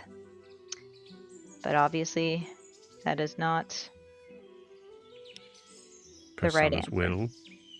Excuse me? You don't know anything about Persona's will. Don't speak to me of that. You're absolutely right. Yep. Apologies. Well, since this spell can harm Raylor, and Persona said that it would protect him and us, maybe there's another one? Or perhaps something Brumhilda and I else? can discuss it when she is awake.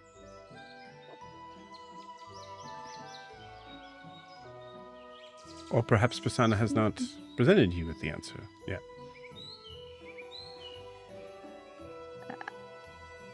I mean, he's not just going to give me the answer on a silver platter. Right. That would be I asked a yes or no question and he answered, and he didn't even need to do that. I'm blessed that he answered me. Right. If you don't want mine or Persana's help, you don't have to have it. I am not saying. I'm not saying. I am very appreciative of all of the help that. I mean, if I hadn't have used my abilities for Seren about 4 days ago, I probably could have done more, but unfortunately I can't at this moment. And I look at Seren and I go, not to say that it was a waste. I mean, I did say that to It's you fine. at one point, but Yeah, you did. We're very appreciative of you of your help and Persana's help through you. Yeah, what he said. can I roll an insight check? Sure, absolutely. Uh, Kayla, roll for Raylor. roll a deception check.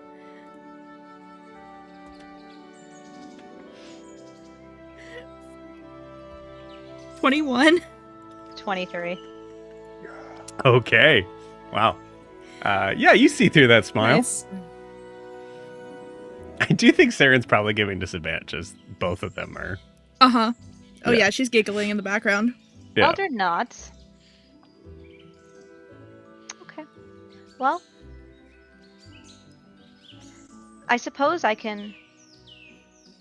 You know, this is just Seren reminding me again that I'm not as good as Catherine. I suppose I can go speak with her. Thank you, Seren. Thank you for reminding me again. You know?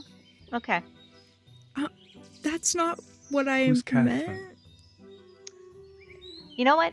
Seren can enlighten you on how I didn't come up with immediately the spell to reinstate her arm. Elgin, did you roll with disadvantage? No. You're me to. still exhausted. Oh yeah, damn it. 18. Okay. But I would have guided myself. Can I guide myself? Sure. Yeah. I want to know if someone's lying to me. 20. So yeah. You suspect. Like, you're not Wait. sure. Yeah. Didn't you say I gave him Raylor disadvantage? Yeah. That's fair. Yeah, I did say that. Yeah. Is it 14? So that's a 18. So 20. So I There you still go. all works. And we're back. Okay.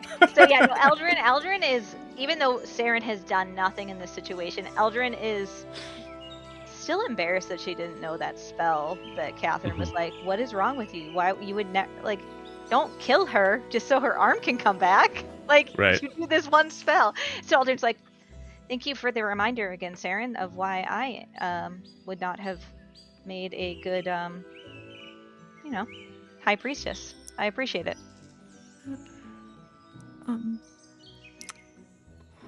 But you're gonna be a even better princess? Queen. And then I walk out Queen? of the room. You walk out of the room. As you do, Norris is standing in the door. I would say that you close the door. Norris, as you open, Norris is standing in the doorway. So it looked like he made some of the flat cola thing anyway, if you want it still. Thank you. I appreciate that. I take it.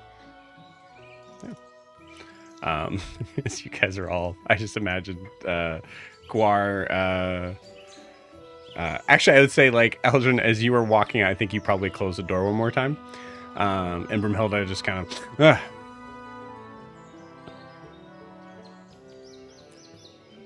What time is it? How long was I asleep? Morning-ish. Raylor, you're alive? Okay, you're alive. Great. Okay, cool. Are you good? Yes, Seren, I am an incredibly powerful being that just had to take a little nap. I'm good. I'm gonna get breakfast. Marvin, is breakfast ready? No? Okay, alright, well, I'm gonna stretch my legs. Everything good here?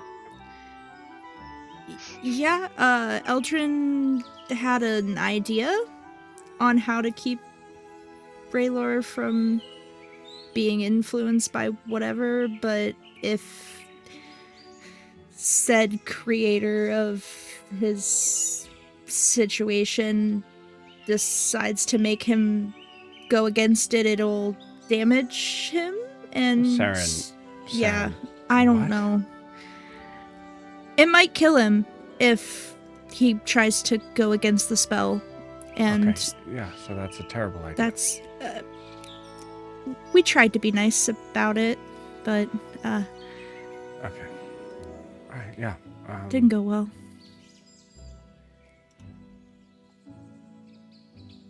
I think Yeah, she's okay. still really upset that she didn't think of the one thing with, and then Catherine had to tell her. And Who's Catherine? her friend and or enemy. Oh, frenemy. I've heard about those. Yeah, something like that. Okay. All right. Where's Guar right now? Hi. Door's closed. You're not there. Oh, okay. Damn it. Uh, That'd be really funny. Drinking Wilbur's terrible coffee. Mm-hmm. Out there somewhere. All right. Marvin kind of threw us out of the kitchen, and then I came in here.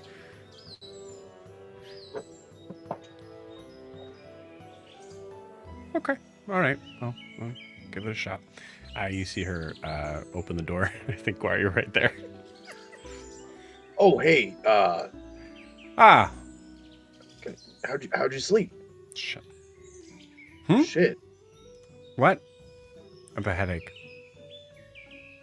I would offer you coffee, but I'll hold on to this one. I'm sorry you have a headache. Thank you. Yeah. I was gonna go just check in with Marvin in the kitchen. Of course. Do your thing. Yeah. But yeah. Okay.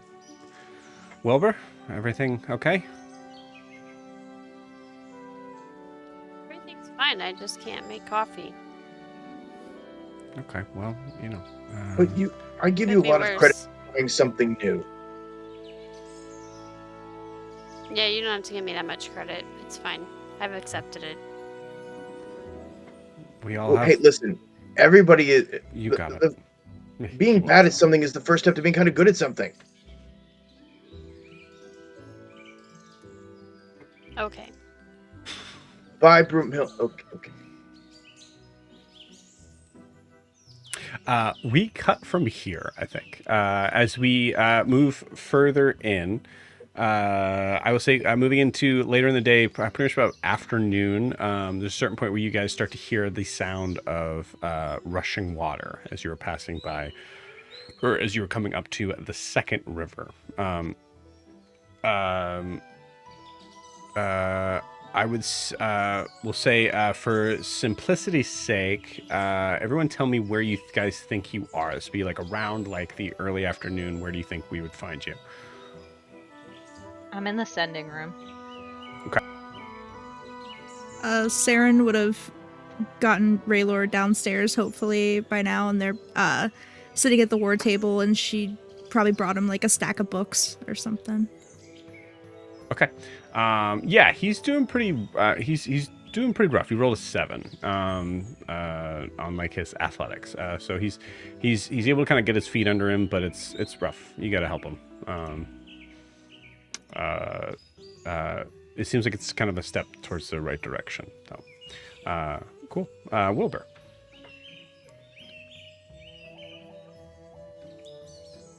Sorry, what am I doing? Where Sound are cut you out for a around the minute. afternoon? Oh, I don't know that Wilbur's probably done a whole lot. maybe like tried to check in on Eldrin a couple times just because this situation seems weird. Okay, so do you think you're with well, Eldrin's in the sending room, so it says you're probably downstairs then at this point. Yeah. Okay, cool. I think I'm just kind of creeping around trying to like eavesdrop on conversations. Okay, I love that for you. nice. I think Gerard would also be like probably like looking out the door of the like balcony area and like pawing at it, like staring at the bloomlings. Yeah. Oh, Yep, God. I like it. Like, what are these weird little creatures? Consistently sniffing the door, trying to beautiful. Milo. I think through the morning, anytime Milo passes Eldrin, he'll sneakily, like, so she won't notice, prestidigitate, clean a little barf off her robe. Thank you. And as the afternoon starts and Seren's sitting down with Raylor, like, researching, Milo's gonna walk over and try and start a game of cards. Okay, so the question here is, where are you guys right now? So where is Milo in this moment? That'd be at the war table. Okay, you got it. Cool, awesome. All right, and Guar. I think Guar's not having a good day. Everybody seems to be avoiding him for some reason or another. Even like the people that like him, like Wilbur, is avoiding him because he made him really bad coffee, and so Guar's like antsy. He feels like he feels useless because he's not doing anything. So I would imagine he'd like do a series of just like isometric workouts and like body weight workouts in like a corner of the living room, and then once he did like his like 4 circuits or whatever and nothing's happening, I think he'd eventually wind up out with Gutter and the Bloomlings. Okay. And Milo, and just to be around people that don't actively hate him. Okay, you got it. Or being weird around him, because Milo's cool. Cool. Seren, give me a perception check for Gerard. Guar, give me a perception check, and I will say you have advantage. Okay. Well, that's a 22. Nice. I have to find Gerard's thing. I think. Yeah, he has a +5. 9. Okay, cool, awesome. Bloomlings are really kind of like probably fucking with his nose a lot. All right, cool. Guar, as you see the approaching river, very similar to the one that you had passed by before, so probably like a similar sort of thing of having to cross it. The water here. Okay, the water here is it's steadily moving, but it doesn't look like it's like it doesn't look like it's like rapids level or anything like that. But across the way, now you're kind of in the sort of like forest sort of area. I will say, okay, cool. Marvin is continuing to kind of take steps forward. You see a cart and people approaching. Down the river on the other side. Oh, Marvin, slow down. Marvin listens and stops. Thank you. There's some people crossing, going by. A, I don't want you to step on them, and B, I don't want us to alert them of our presence. Do you want me to tell the rest? Yeah, sure. Yeah. I want them to understand why we stopped, yeah. Cool. Eldrin, who are you sending to? Catherine. Cool. In the middle of that, Marvin cuts in. Of course. So sorry to cut off this conversation, but it seems like there is some people approaching that is of a concern to Gua. Okay. Thank you for informing me. You're welcome. And the rest of you kind of get a similar sort of thing. Guar, as you you rolled a 22. Yeah. Cool. You see leading the pack. It looks like there is what looks to be like a horse-drawn cart that is like a covered sort of wagon. And you see up ahead looks to be a figure with a shaved head. You notice that it looks like there's some sort of like red mark on him. Very like broad-shouldered. Is holding a spear as he's walking by. Behind him looks to be a bugbear, so the like kind of like big furry sort of like heavy creature. You see a half orc, and you see what looks to be a tiefling, deep red skin. Do I recognize them? From this vantage point, because it would be about probably about 100 feet away. No, you do not recognize any of them. Would Seren's elf eyes be able to see? Yeah, I mean, if you want to just kind of like open the door and sort of duck in to see if like Seren's able to help out. Yeah, absolutely. I do that. Seren, I know we're not good right now, but can you go and see who's walking by up ahead? Sure. Thanks. I guess. It's probably slavers again. Then we can go kill them. I guess we should probably do that before we get on a ship for 2 days. But kill slavers? Yeah, I agree. Well, kill something. Yeah, absolutely. Is that Yeah, perception? roll the perception. Yeah. Okay. It's 24. 24. And Guar, you rolled a 22, right? Yeah. Okay, cool.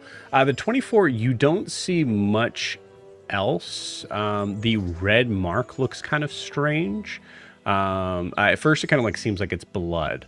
But then I will say with the 24, as like more time is passing, you see there is what looks to be a mark of a red hand on the canvas of the covered wagon. Does that look familiar at all? Yes, it does. I thought so. Was that on the slavers thing with Huxley? Yeah. Do you think we could just stay here until they pass? How many souls do you need? Why do you have to say it like that? How many souls do you need? I don't... I smile a little bit. 1? Well, there's 4. Care to stockpile? Okay. And I start climbing down the ladder. Oh, Okay. God. Cool. All right. Gutter, you coming? Yeah, I think when you said how many souls you need, you hear Gutter just go, 10, 7, demon. Yeah. Oh, God. Let's go. Milo, you coming? Gutter start to climb down. Are we going hunting again? Milo looks over at Seren. I guess so. Okay, cool. And with that, we will take our 10-minute break. We'll see you guys in 10.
Okay.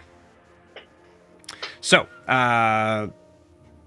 first things first, we have to know who would be a part of this fight. So, who Who is joining here?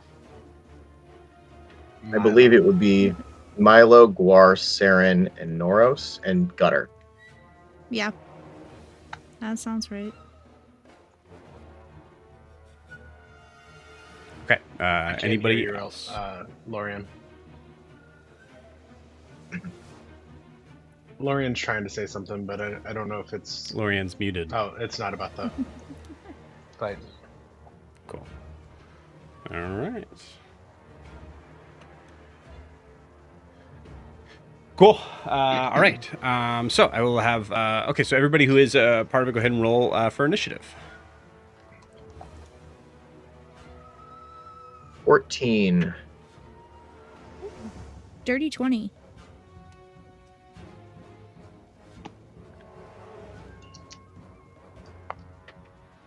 Eight.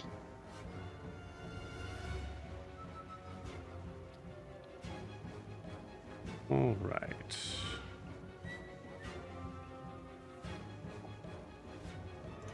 Let me get a doc. Can you guys hear me? Yes. Yep. Now Yeah. we can. Nice. Okay, good.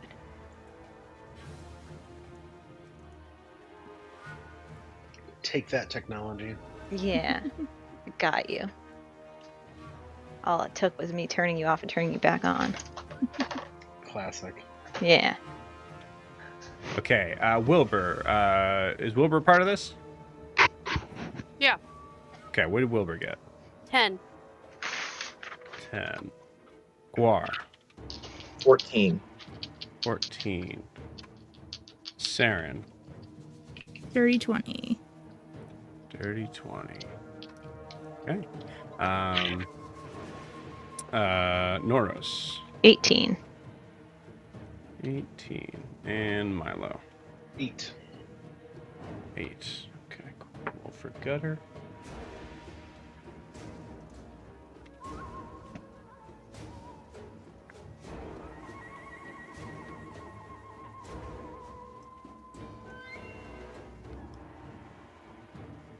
Gutter got a 13.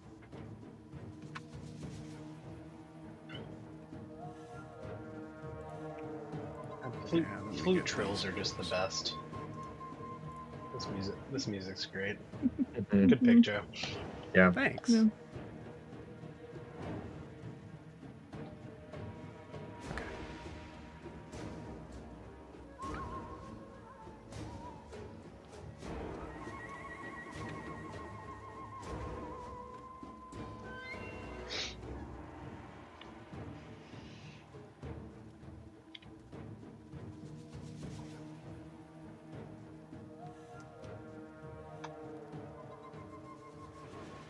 Okay.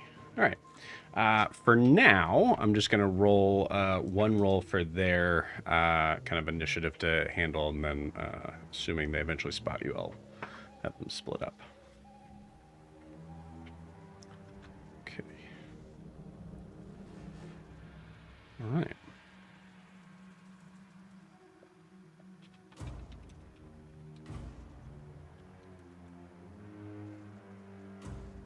Okay, cool.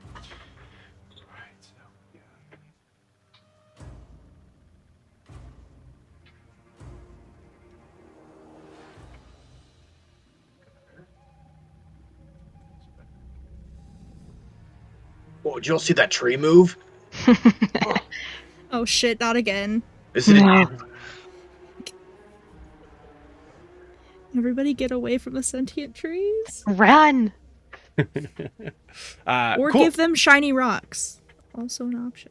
Yeah. All right. So at this point, as you guys are able to kind of like jump down from Marvin and kind of get closer towards the grass area, we hear the river that is moving through. Like I said, it is moving somewhat quickly, not rapid style, but it's going to be a little bit sort of difficult to sort of trek.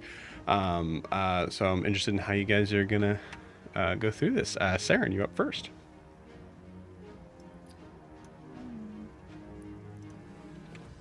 Did you say how wide the river is? This is accurate, so I'd say about right Okay. around about 25 feet. Okay. The river itself can range anywhere from like 5 feet to about 10 feet deep.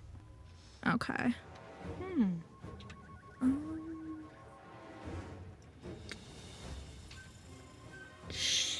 Oh, that's an action.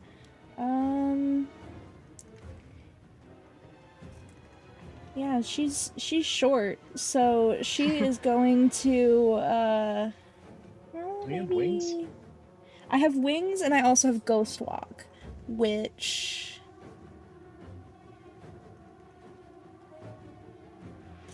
I don't think it adds anything to her stealth, but like technically, but it says she assumes a spectral form, so would she be harder to see? I would say it'd be equal to like you trying to hide as you're like moving stealthily as you're moving through. Yeah. Okay. So yeah, she's gonna do Ghost Walk to assume her spectral form, and she has a flying speed of 10 feet, can hover, and attack rolls have disadvantage against you. Dang. But 10 feet, that means she can only move 10 feet at a time instead of her 35. Or does that add? No. That's So Okay. that's 10 feet of movement, being able to fly. Okay. So And it she says will... you have hover. Hmm? It says you have hover. Yeah, you, flying speed of 10 feet and can hover. Okay, cool.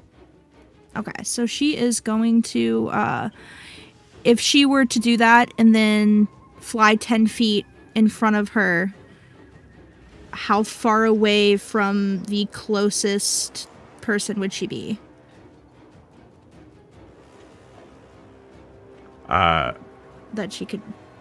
Well, that would Throw a definitely dart pull you at- out of hiding, for clarification there. Mm-hmm. But yeah, as far as Or- the Yeah, how far is she right now? what you see, so about, I don't know, 50, So, 55. Was it 55? Okay. She's gonna activate her Ghost Walk and stay hiding and send her hummingbird dart out, which is just at disadvantage because but it can do 90 feet total. Okay, cool. So, Check to be certain.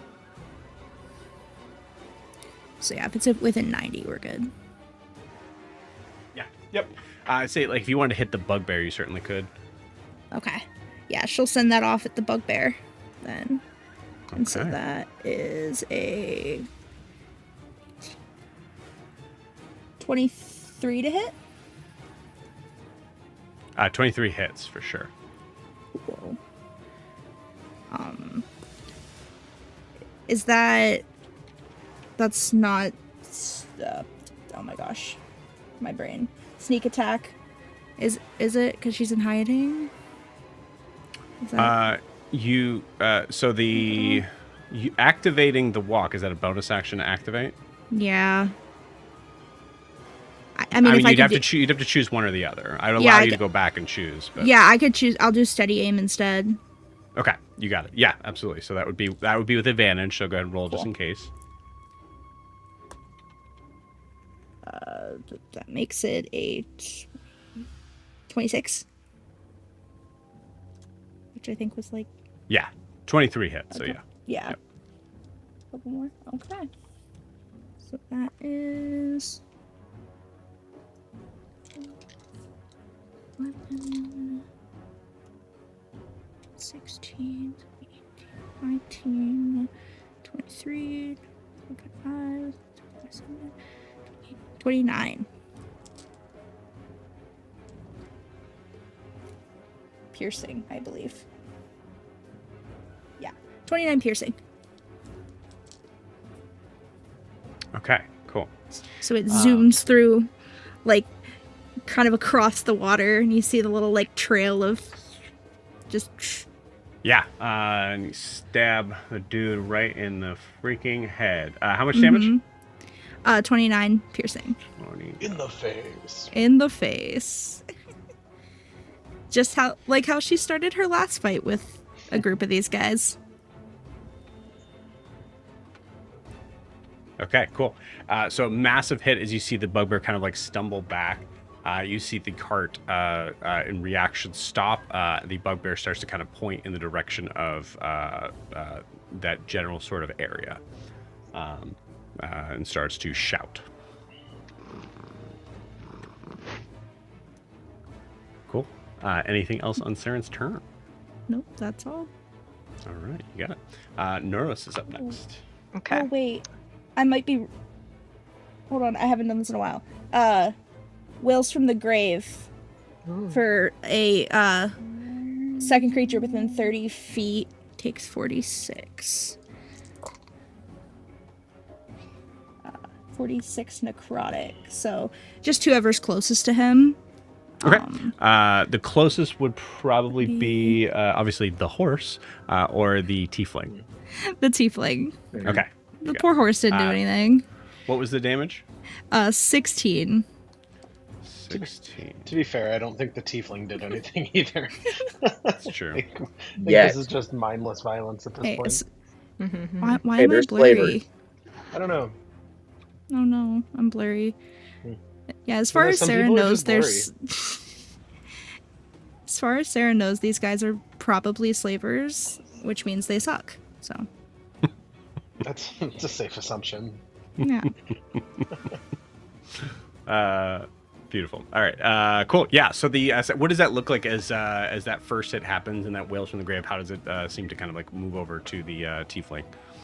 Yeah, I feel like that hits, and it's kind of like when Seren is ethereal, and you can kind of see a couple of her. It like does that to the bugbear, and you kind of see like their life force shoot out, and it like stabs into the other. Nice. One. Yeah. Yeah. Cool. Yeah. All right. Oh, Cool. hey, I'm back. So the There we go. tiefling, that's probably why the reins get pulled up as well. As the tiefling also kind of takes a major hit from that. Cool. All right. Neuros is up. So Norris has been informed that these are slavers. Yeah. Seren would have said something when she Okay. called everyone over. He wants to get. He would move forward and jump into the water and swim as far as he can to the other side, but I don't think he can get quite there because you said it was 25. Or how many feet across? Oh, it's roughly 25. It's what this is. So Okay. So it's what's So marked on the map. he could get, what, 5, 10, 15. Is it 15 to the water? I'd say you guys are kind of pretty much just starting in a line, so I'd say 10 to the water. Okay, so he'll get into the water, and swim because he has a 30-foot speed, so swim 20 feet. So he can't. He's at the edge of the water, and then he'll throw his bident at disadvantage at one of them. Does he specifically have a swim speed? Do Tritons have a swim speed? Their swim speed is 30. It's But- stupid. The question I'm asking is because otherwise, does it specifically say on the character sheet that they have a swim speed? And I would rely on yours for that. Yeah, they do. Okay, cool. So They that have a means walking they don't. 30, a swimming 30.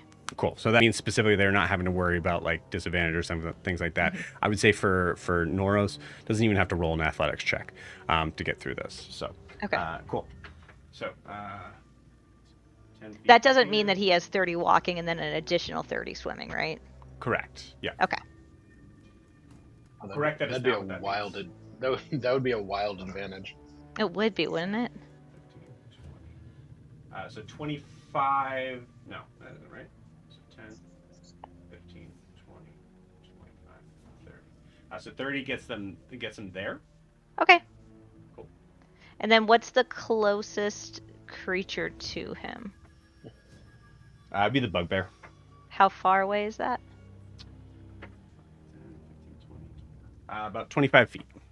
Okay. So he will throw his bident at disadvantage because Cool. it's a 20-60. And see if he can hit it. Does an 18 hit? 18 does hit. Yes. Alright, let me get a d8 out. job, So- Noros. You finally got a hit. Yep, 1d8 plus 6.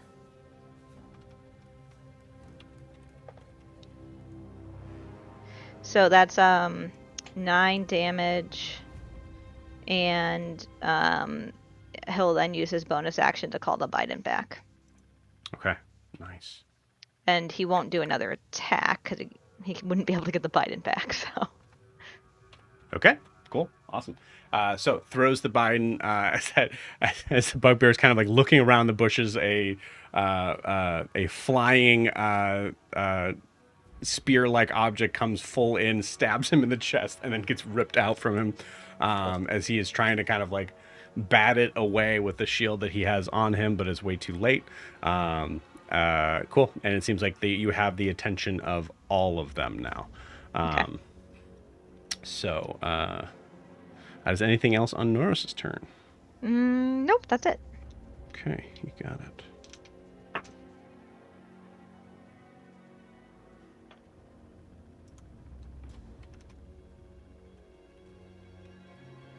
Okay.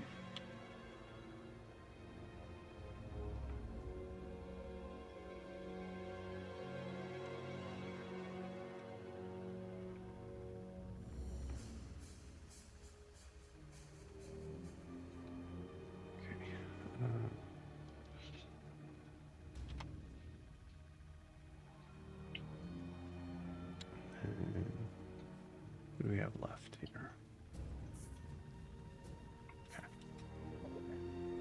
Okay, cool. All right. The bugbear is going to go charging in that direction.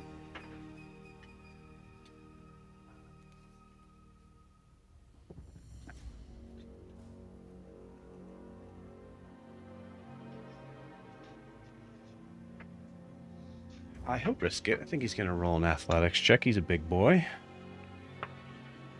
That's a 16. Yep.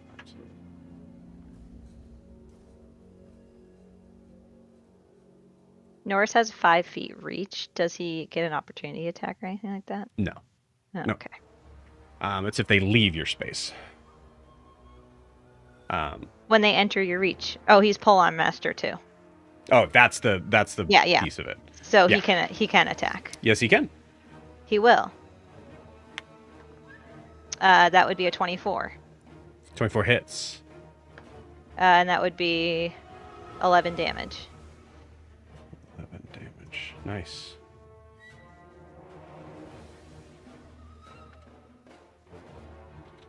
Okay, cool. Yeah, so I think as this bugbear comes charging up, jumps onto the rock and then takes its giant mace, I think, and just comes like jumping up. Noros kind of grabs the spear, throws it up.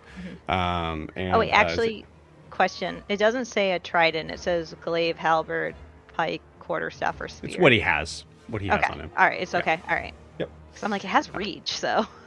Yeah. Cool. So yeah. So then the bugbear goes to attack him. That is a 22 to hit. For Norris. Yes.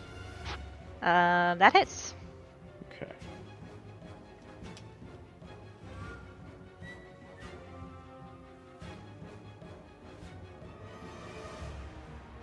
Carrying this giant mace that for an average person would probably have to carry with 2 hands. 4. That is 9 points of damage on the first hit. Okay.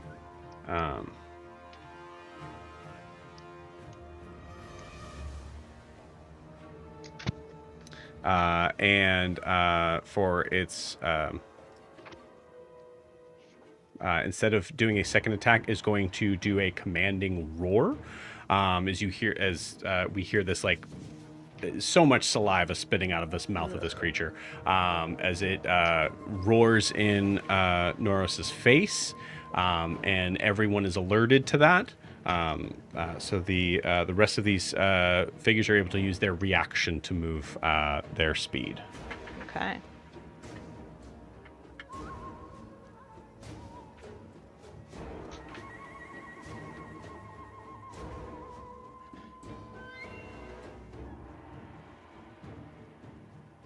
tiefling's going to stay there. And you also see a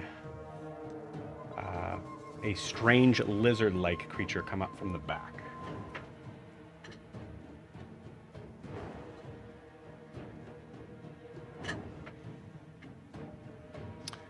Okay. Cool.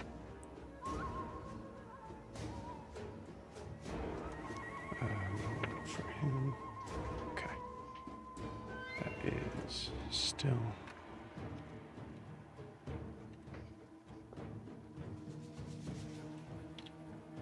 All right. Cool. All right. It is now so that ends the bugbear's turn. It is now the human's turn. The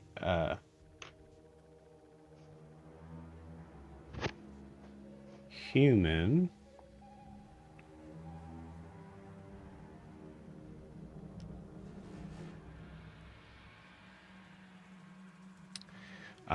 is going to run up, grab something out of his bag, and throw a net onto Noros. That is a 14 to hit. Now it misses. Cool. Awesome. So Norris is able to kind of jump out of the way, really offended in the idea of being treated like a fish.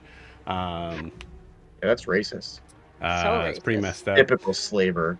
Continues to run up to attack for its second attack,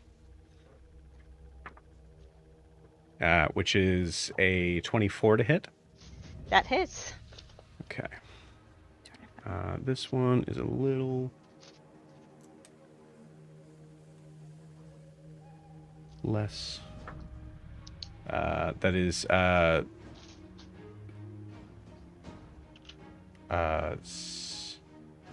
math. Jeez. That is 5 points of slashing damage. Okay. Okay. That is the end of the human's turn. As the human gets up close, Norris is able to see the big, the red mark is a red hand that is actually over the face of this figure. As he comes up and yells. At this point, they're not entirely sure if it was just this one dude who's come up. So you just hear them. You just hear him yell, "Get him, boys! We got another!" And comes running up. Norris is like, "Do you know who I am? Do you know who my wife is?" Do you know who I am? I am just a Triton. My father-in-law is the king of Honoria, so I would get a hefty and he ransom. knows my name. He knows my pretty name. Sure. They would just be like, "So we can ransom you for a lot of money," is what. Yeah, exactly. Yeah. I am the husband to the regional manager. Guar, you were up. Gutter is on deck. I am going to walk to the water's, or I guess run to the water's edge, not dash, but like move to the water's edge, and then I'm going to bonus action Misty Step across the water, which is 30 feet, not including my movement. And I'm going to end up, I think, flanking. I want to be on the opposite side of Noros, where is that the bugbear guy right there? Yeah. Yep. Misty Step, you're able to flank the bugbear with Norris. Yep. So I get advantage. Yeah. Yep. So, all right. I'm going to cut his fucking head off. Cut his fucking head off. That's a dirty 20 to hit. That'll hit. Before I do that, I appear behind the bugbear. I say, "You have suffered. You've caused all these people to suffer. Now suffer me, motherfucker!" And I slash at him. Cool. Let's see. It's been a while since we've battled. This is awesome. Okay. So, first hit is a 14 damage. Okay. And I'm gonna smite. So that's 2d8. Where's my d8? There's my d8. That is an additional 15 damage. So that's for 29. Ooh, baby. Second attack.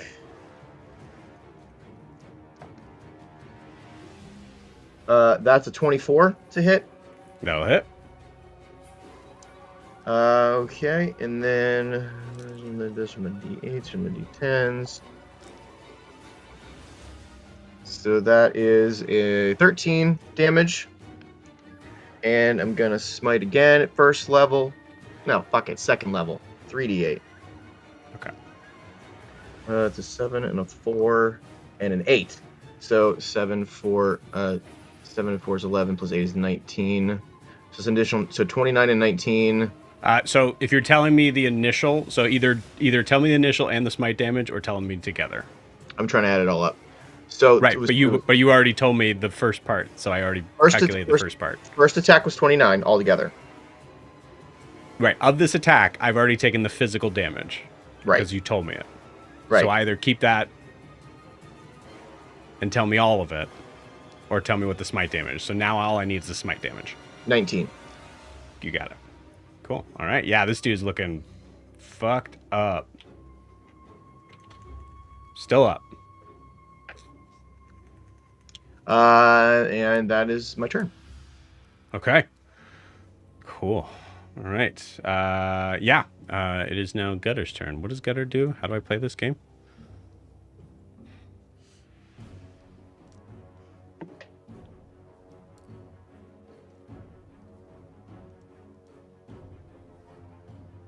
Okay.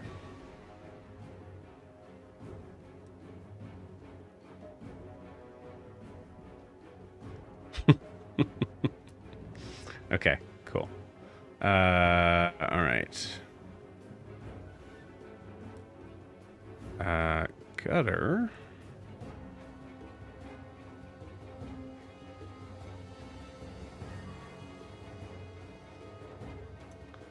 I don't know if I've added all the spells. No, I have not.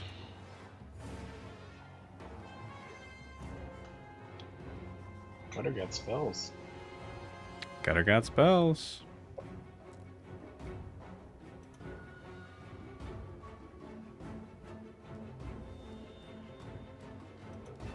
Okay, we'll do those two. All right. All right. Gutter is going to start. Going to move 10 feet and start moving through the river. Okay. Oh, Gutter is actually very strong. Okay, that is an 11. That is an 11 that just passes. So Gutter is able to move his full movement. So it's 10, 15, 20, 30, 35, 40.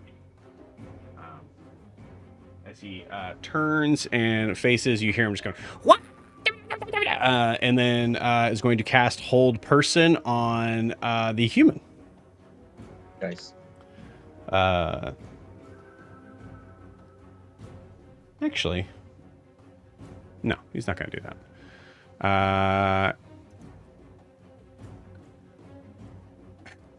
I think he's just going to cast Enlarge on Guar.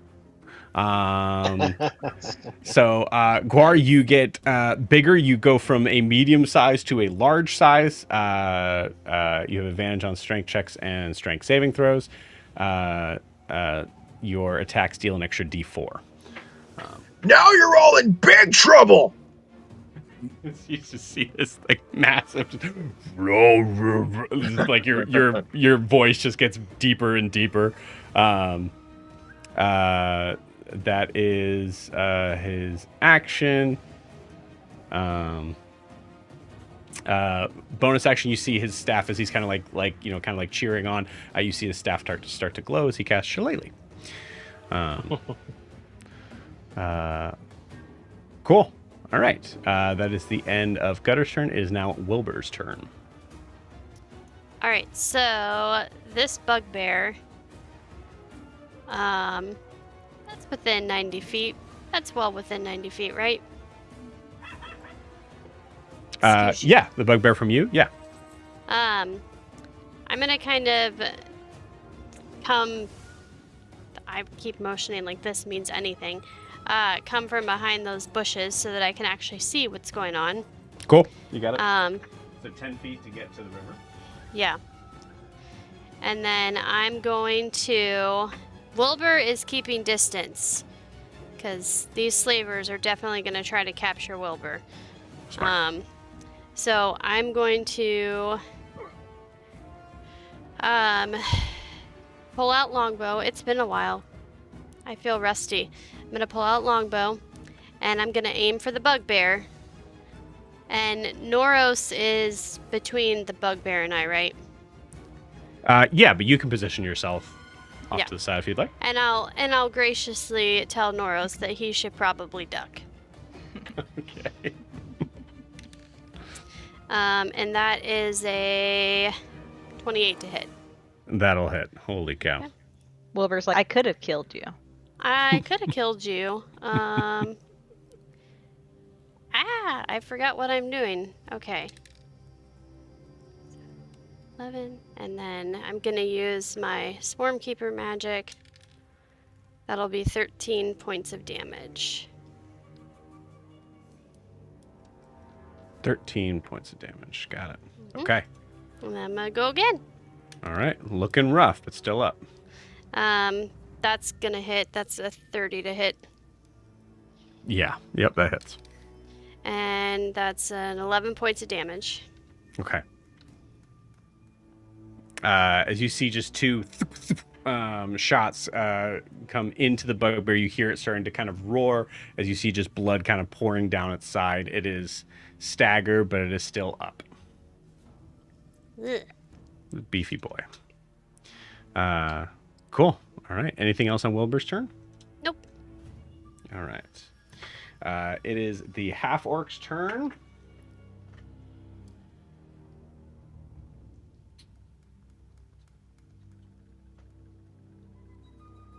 Is going to come up, seeing the giant sort of Guar version in front of him, is going to take a moment to try to make sure, like, exactly where the human is behind him, to make sure he's flanking, as you're so big. Finds where he's at and is going to attack you with advantage. There you are.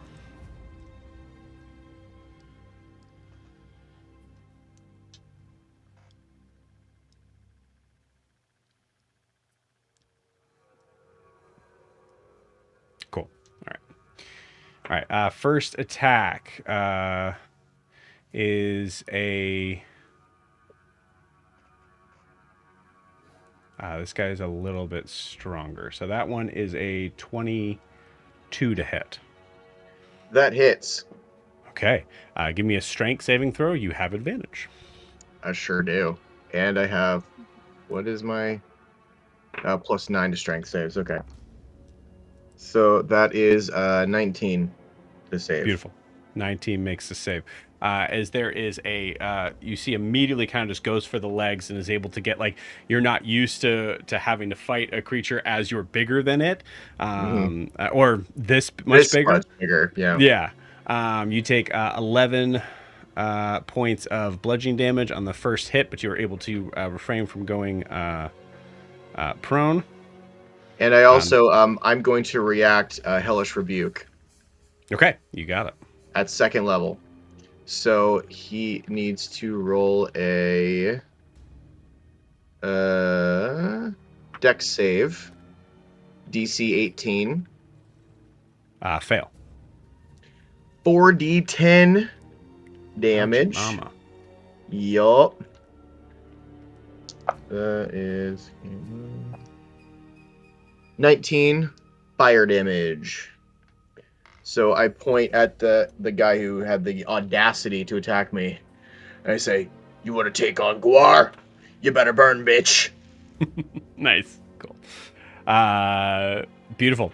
So as you see this, like, as he's engulfed in flames, you hear him immediately start just kind of wildly, like, kind of shouting and swinging I forgot he has advantage on this, so the first attack was a natural 17 for more than what was hit before, but it is a wild sort of shot, and you take 9 points of damage. It's a 20 total. Second hit. Cool. But yeah, definitely did not like that. Cool. That is the end of the half-orc's turn. Milo, it is your turn. Pass. Okay. All right. It is now the lizard folks' turn. Would you Oh. would you consider this river a liquids? 100%. Okay, Milo's gonna walk across the river. Beautiful. Like Jesus. That's I have a 50 walking speed. Yeah, where do you want to go? Pretty good. Gets you pretty much anywhere. So Honestly, that's 10 feet there. That's 10 feet there. Okay. Mhm. Can I get in Guar's space? Like, can I stand between Guar's legs? Halfling, I you can can- take up the space of another creature. Yeah. Let me.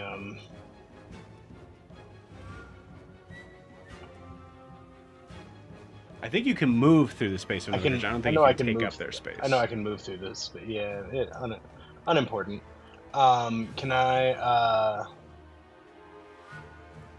Yeah, I can move through the space. Can I?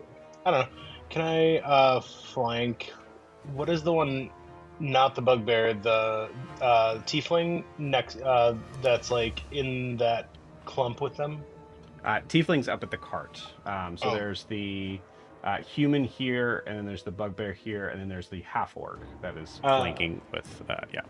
Yeah, Milo's gonna stand behind the human and flank with Guar. Like, with Yeah. the on the riverbank, I guess. And he's gonna take his quarterstaff and bonk that guy right on the noggin. Bonk him. Get the bonked. That's a dirty 20 to hit. Okay. Cool. Yeah. Sorry. You're attacking the human. Yep. Dirty 20 hits. Cool. For 13 damage. 13. Okay. Nice.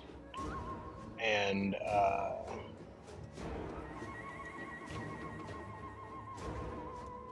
he's gonna if he's still standing, he's gonna swing at him again.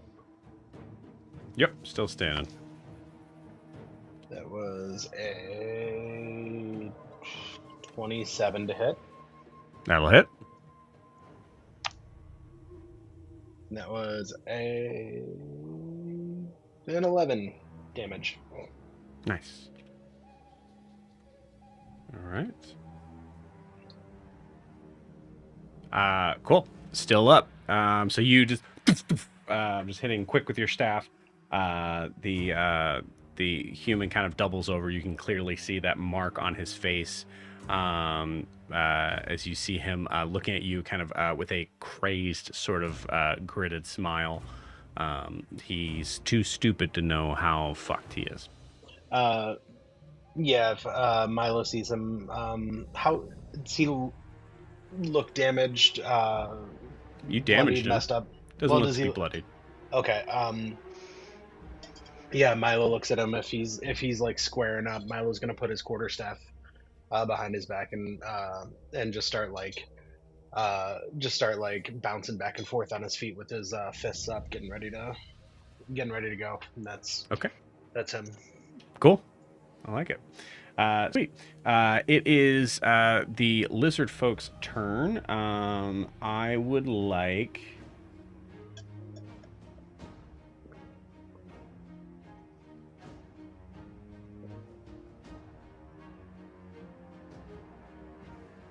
I will say, honestly, I think it's just going to be fair to say just this side of the riverbank.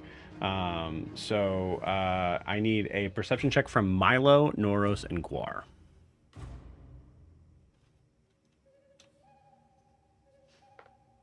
18. 25.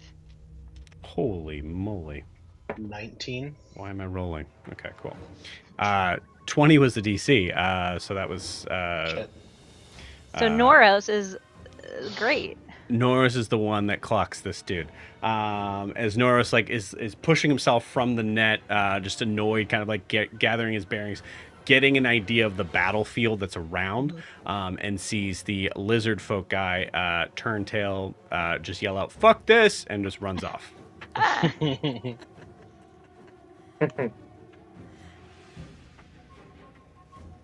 Noros got a good look at the guy. Okay. Cool friend you got there. Beautiful. Awesome. It is now the tiefling's turn. Tiefling just watches him. What? No. Fuck. Fine. And then squares up, looks at the biggest thing on the field, which is Guar, and just shoots a couple of Eldritch Blasts your way. Counterspell. I'm just kidding. Okay. I already used my reaction, and I don't have that anyway. I was like, wait a second, you don't have counter spell.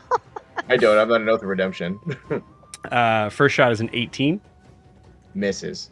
Okay. Second attack is less. So both of them, as you're just able to kind of move your head in and out of them. You love being this big. Wow. What are you, a stormtrooper? What the fuck? Beautiful. We are back to the top of the order, friends. Seren, it is your turn. The surprise is gone. So Seren's just shaking her head this whole time, like, I tried, fine, and then unfurls her wings and goes to fly off. And she's got 50 fly speed with her actual wings. She flies off. She- Seren leaves the battlefield. Yeah, she just leaves. She just says, goes. "Fuck this." She's like, nah. She goes back to Marvin and has some more tea. Yeah. She sits with Eldrin and they have. Some I tea. do think, like, Seren, as you're like kind of Yeah. like rising up, you see, like, looking back at like the space in the trees of Marvin, you see Broomhilda, who just like messages to you, like, hey, just make sure no one, gets really hurt. Have fun, I guess. Could she respond to that? Yes, you can. Okay. They're so bad at stealth. I'll try. Okay. Gotta go. And and flies across the Yep. river. Rises and flies across the river towards what's the one in front of the tiefling? That's a horse. Oh, that's the horse. I mean, okay. Don't You hurt could- the horse, you can kill the Seren. horse. I'm Seren. not gonna kill the Seren, horse. it seems like you keep wanting to kill the horse. I Like, don't Seren, want to kill Like, what do you have Second against these time. majestic creatures? Seren's like, What? I'm all out of glue. What do you want? What do What you want? horse hurt I need you? some sovereign glue. She needs that for her sovereign glue recipe. Yeah. She still hasn't Yeah. made it yet. Oh my god, she's gonna fly towards the tiefling. Okay, yeah, cool. Two things Eldrin knows about Kayla Seren. just She realized- loves orgies and she loves killing horses. Kayla just How realized Seren's gonna have to high kill up this do you horse. fly?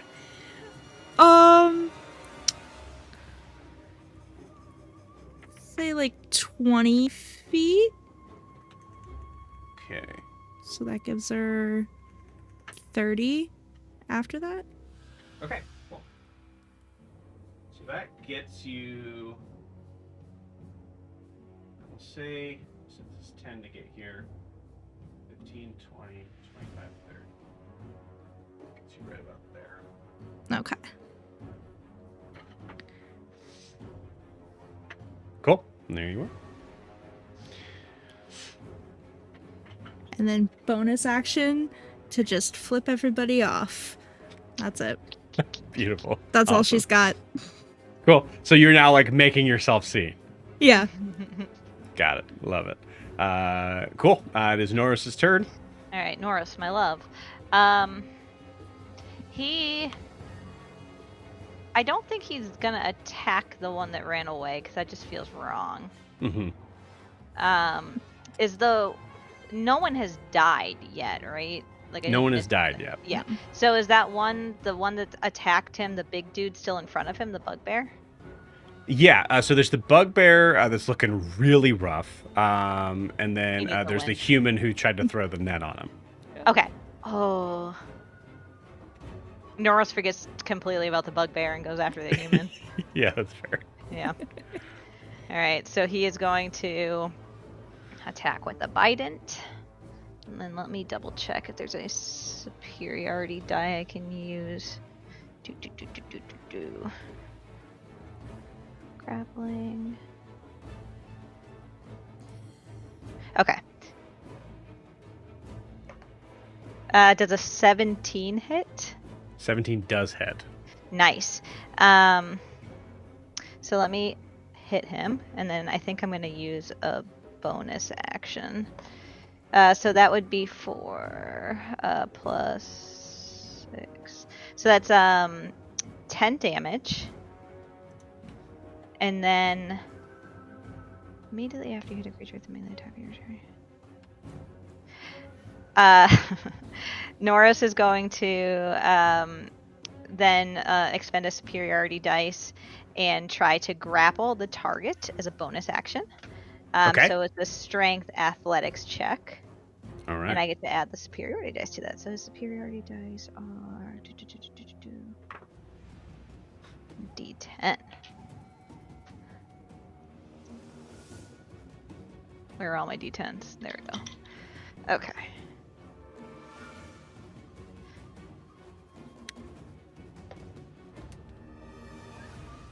So that would be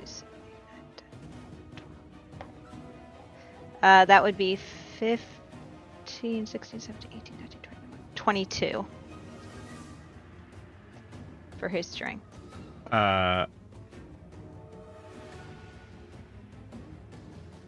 It is a tie. Oh wait, actually no, hold on.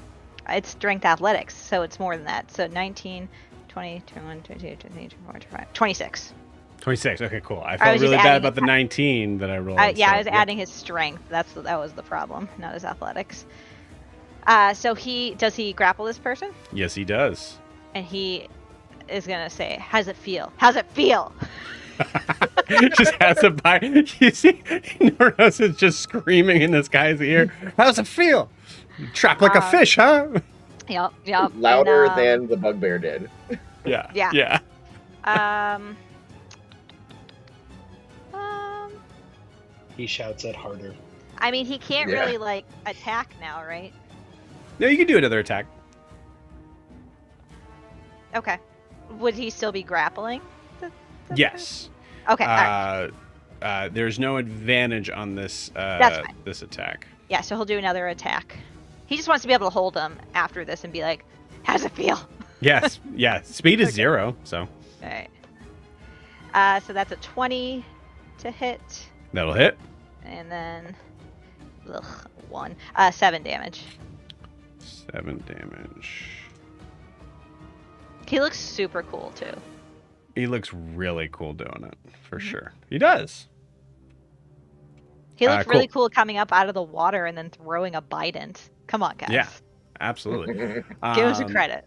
As he's just has this guy in a full Nelson with the Bident behind his head, actually pushing the Bident into his neck. There's a certain point where he gives a couple of just quick sort of bangs on the back of the head. And we see there's this blood that might have come from his mouth or whatever, kind of splashes right where that hand is. This dude is looking bad. You don't try and put a friggin' net on a Triton. A net on a Triton. That's just not rude. Okay. Nobody Super puts rude. Noros in a net. Yeah. Cool. It is the bugbear's turn.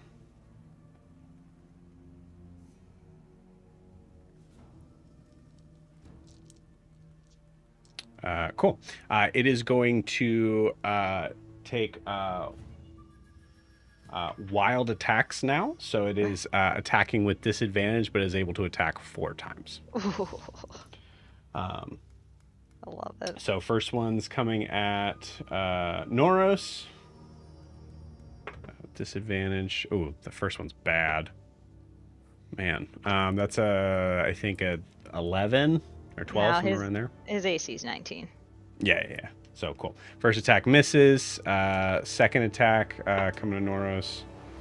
Is it the same number? Oh no. Well, So good just for like Noros. kind of wildly swinging around. The last two are coming for Guar. Bring it, bitch. That's a nat 20 and a 4 on the die, which is definitely not going to hit. As a 5 Missed. didn't hit Noros. And then an 18 and a 4. Wow. Damn. All misses. As this dude is just wildly swinging. Cool. All right. Doesn't he know that slow and steady wins the race? He's on his last legs here. So Yeah. all right, cool. That is the bugbear's turn. The human kind of like is like ducking out of the way as being like grapple us, just like trying to yell to him to calm down, and is like kind of trying to fight. He's trying to tell Norris to calm down? No, he's trying to tell the bugbear to calm down. Get off. But then tries to like headbutt Noros Please. back. Stop. So he is grappled. What does that mean? Speed is 0. Oh, okay. That is a 26 to hit. I guess it hits. Okay. Barely. Barely, yeah. It's just a dull hit. We hear this nasty. No, it's not a dull hit. We hear this nasty sound as with 8 damage, you hear this crack on Noros's nose. Norris has a dull blade. Yeah. How much damage was that? 8? 8. Yep. Ouch. 8 and a broken nose. But his nose is his most beautiful feature. Not Well, now he anymore. gets to be a Not Wilson anymore. brother. Now it's and his his- crookedness feature. Yeah, Norris is grappling this dude, so I think he's gonna try to focus on that's a nat 20 on the hit. Anybody got anything? To whom? Still to Noros? To Yeah. Noros, yeah. Okay. Nope. That barely hits. I don't have anything. Milo shouts silvery barbs. But doesn't have it. Got it. He doesn't have it. He's heard people yell it, and it's helped. Yeah. I like it. Just yell That is silver such a words. Milo thing to be like, I've heard this happen before. Milo's definitely the person that yells counter spell, too. I love it. Silvery barbs. These No, are the if- rules of engagement. You have If to only we talk. would have. If we would have found the real Raylor and he could, be healed by normal means, then And regenerate spells, yeah. then silvery barbs would be a thing.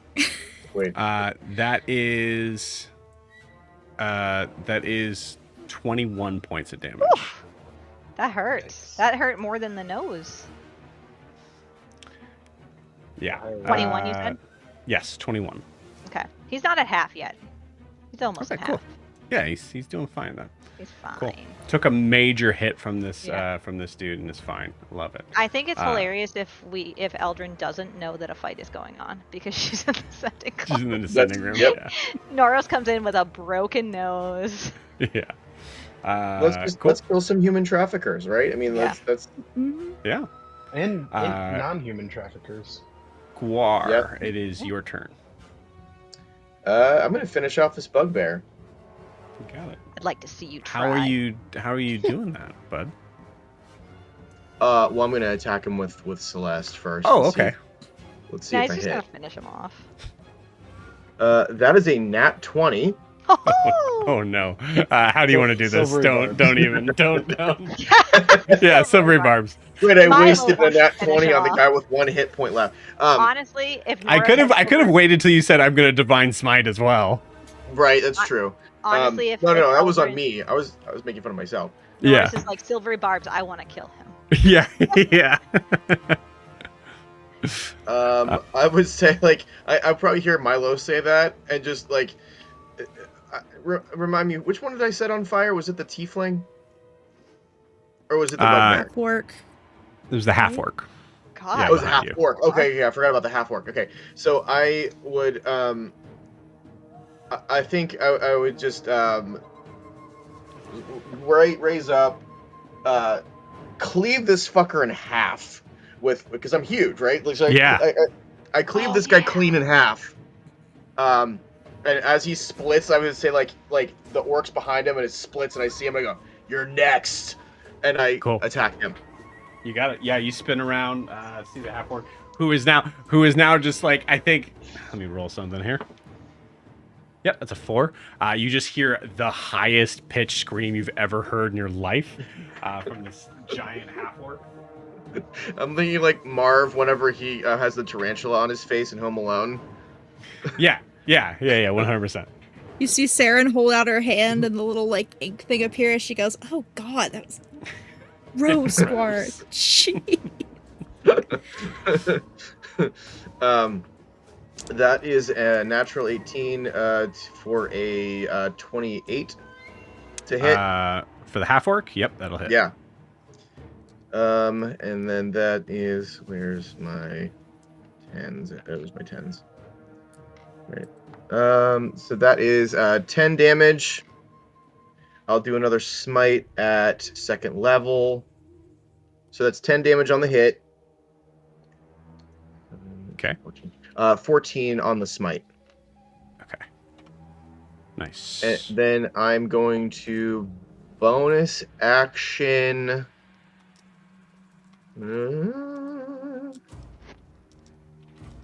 I'll just bonus action Polearm Master on him. So I will roll to hit him with my other side of my thingamabobber.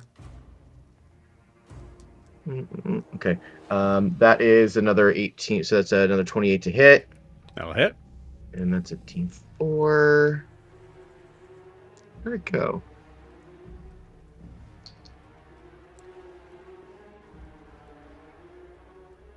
There it is. Okay. Okay. I got a 3 plus, I forget what the extra is. It 5? I think it's plus 5. So that is 8. Do you get your ability modifier on the bonus action attack? I thought I did. I can't. That's a specific fighting style. So. Right.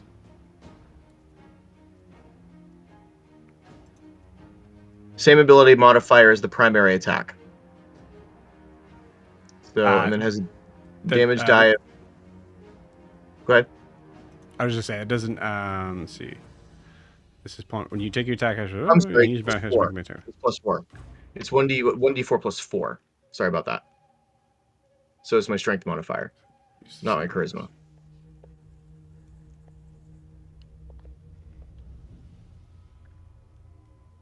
It's just a d4. Oh, it is on my thing. It says bonus action. Then it says 1d4 plus 4. On D&D Beyond bludgeoning damage. Oh, yep, I see it just above. Yep, you're right. Yeah, interesting. So 7.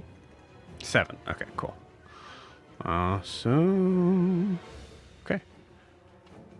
This guy's pretty hardy. Still, I mean, I don't know how he is as he was set on fire, but he's still looking okay. Not for long. Cool. Anything else on Guar's turn? That is it. All right. It is Gutter's turn. Wilbur is on deck. Gutter is concentrating on enlarge. Yay, Gutter. But let's see if we got a big thing to send.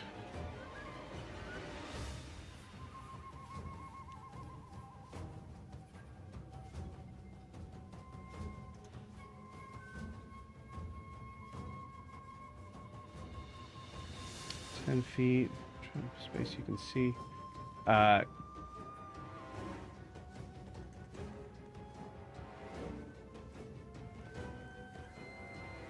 Okay, cool. As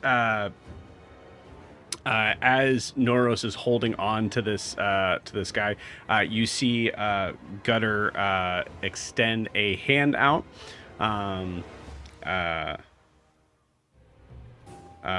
And you see, I'd say from that you see like actually I'd say he seems to kind of reach for something in his bag, extends his hand out, and then this strange sort of like powdery sort of spore kind of like shoots out and envelops Noros, Milo, and this human. Let me just roll something here. Okay.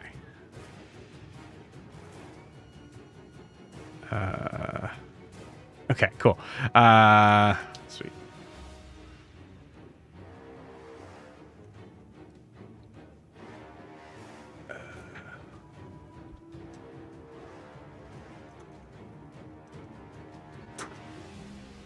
Oh, it's so low. A 1, a 1, and a 2. Holy crap.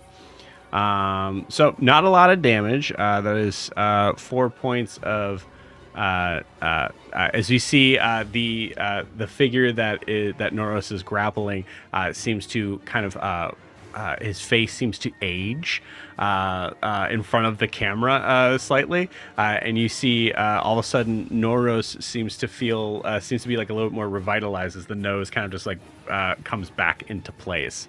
Nice. As Wither and Bloom.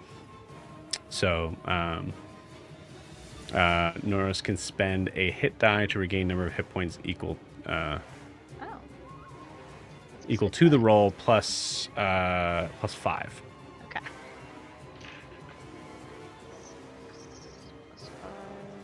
11. Okay, cool. Yeah, so Noros gains 11 hit points. Awesome. As Milo, you're just like, oh god, what is this? And nothing happens. I was like, oh great, they're gonna freak out about another spore. They're gonna overreact. Great. Yeah. Great. Cool. It is Wilbur's turn. Okay. Which one's on fire? The half orc just kind of came out of fire. Okay. Where's he at? I think he's just behind the tree on the camp. So he is right there. All right. Close enough. I'm gonna cast Hunter's Mark to begin. Cool. Nice. And put that little green triangle right on his forehead as I rolled a nat 20 to hit for a total of 31. Nice. Beautiful. Yeah. So let's see here. How does this work again? Max damage plus the roll. Max damage from just the hit of the longbow? So max damage that you can do on this attack. So that includes anything you add, like if you're, so that includes your Hunter's Mark die. So that counts as max. And then also your, 12, 6, 18. your Swarm Keeper 24. dudes. It's 24. Dude. So it's 24 before the rolls? That's the max would be 24 before the rolls. Yes. Okay, cool. You got it. Okay. Let me see if you need to roll. Hold on. You were hitting the half orc? Oh yeah, Yeah. half orc's got a lot of hit points. Go for it. Okay. All right. 16. 20 points of damage on top of that. On top of that, Yeah. Damn. this dude had a lot of hit points, but yeah, Wilbur, as you see, as you cast Hunter's Mark first, right, which also kind of allows them to sort of see you as that target kind of like comes up, and you see the half orc pointing towards you, and Guar and Milo. I would say you guys have perception enough. You hear another one, is what he says. Oh, you're so dead. Before he is obliterated how Wilbur chooses. Yeah, suck it, DJ Khaled. He said that to me? He said that to you. Okay. And I'll say with the nat 20, yeah, you heard it. Or you Okay. see his mouth moving as you're Well, about as his break him. big ass mouth is moving, the arrow's gonna go right through his mouth and out of the back of his head. Yes! Oh. Yep. Yes! falls down prone, never to rise again. Good night. Good night, Moon. That's your first attack. All right, who's next? Where's the other enemies? This is fun. So you still have the human and the tiefling in the cart. That I will tell you once again with that nat 20, you see the tiefling in the cart just goes, "Oh shit," and grabs the reins. It's not his turn yet, but What if there's a wombat in that Okay. cart? Well, I'm going to hit that tiefling. okay, you got it. I think you got range. It's 120 feet with a longbow, right? Yeah, that'll make 150. I got Definitely plenty. make That is 30 to hit. it. Yeah, that'll hit. Jesus, what did I give you? What have I done? Unlimited power. The one where my wife breaks the game. 14 points of damage. Okay, cool. Cool. We'll say just because why not? You see the tiefling kind of like grabs the thing, sees the arrow coming towards it, casts shield as the arrow just sinks straight through the shield and pierces them right into the side. You gotta be Um, faster than that. Yeah. What was the damage you did? 14. 14. Beautiful. Okay. Nice. Anything else on Wilbur's turn? Nope. Cool. All right. It is the half-orc's turn. Half-orc's dead. Milo, it's your turn. I was gonna say. He's alive. Yeah, Milo's still bouncing on the balls of his feet. With the human in front of him. Who is now grappled. Yeah. Milo's just turning this guy into a heavy bag. So yeah, he's unarmed strike. He's just gonna start hitting him with body shots. Nat 20. Nice. Yeah. So that was does a 30 hit? Yeah, 30 hits for sure. So that was let me see. There's a 10.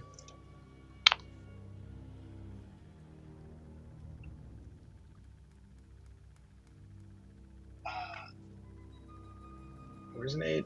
1 second. Hold. You're good.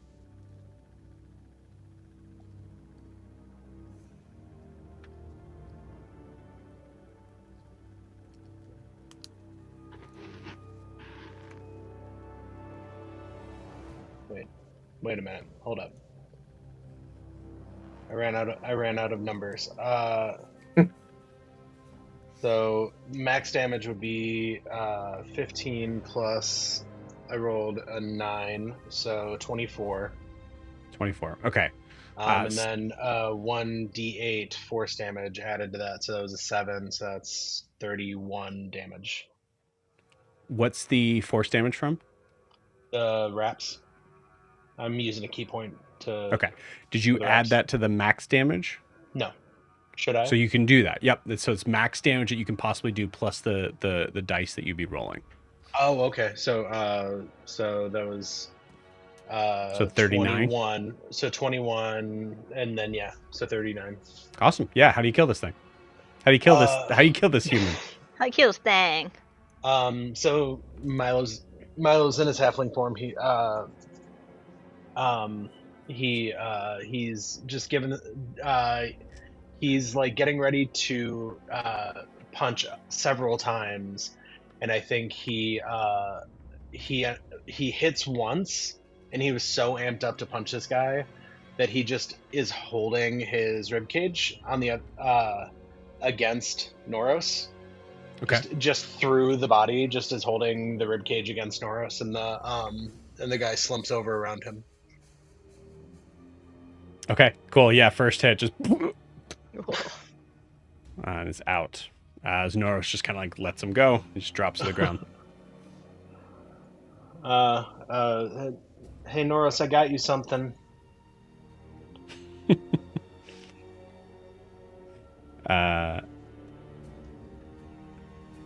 Yeah, Norris just kind of looks at you, just kind of gives like a quick nod as he kind of like turns and looks around for whoever else is around. So, Milo, that was your first attack. Oh yeah. So the bugbear is also next to me, Everybody's right? gone In except for half. the tiefling. Oh yeah, he was cleaved in twain. In twain. The tiefling is over on the cart. Yes.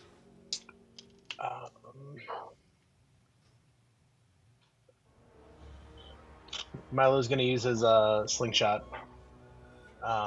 So that's what 5. Okay. 10, 15, Let me get you a little 20, closer. 25, How yeah. far can you shoot with this slingshot? Without disadvantage, 30 feet. So I can definitely get to 30 feet. I'll say 30 feet just to kind of be on the rock and be cool. Yeah. There you go. Gonna use his trusty old slingshot. Where's my dice? That's a 25. That'll hit.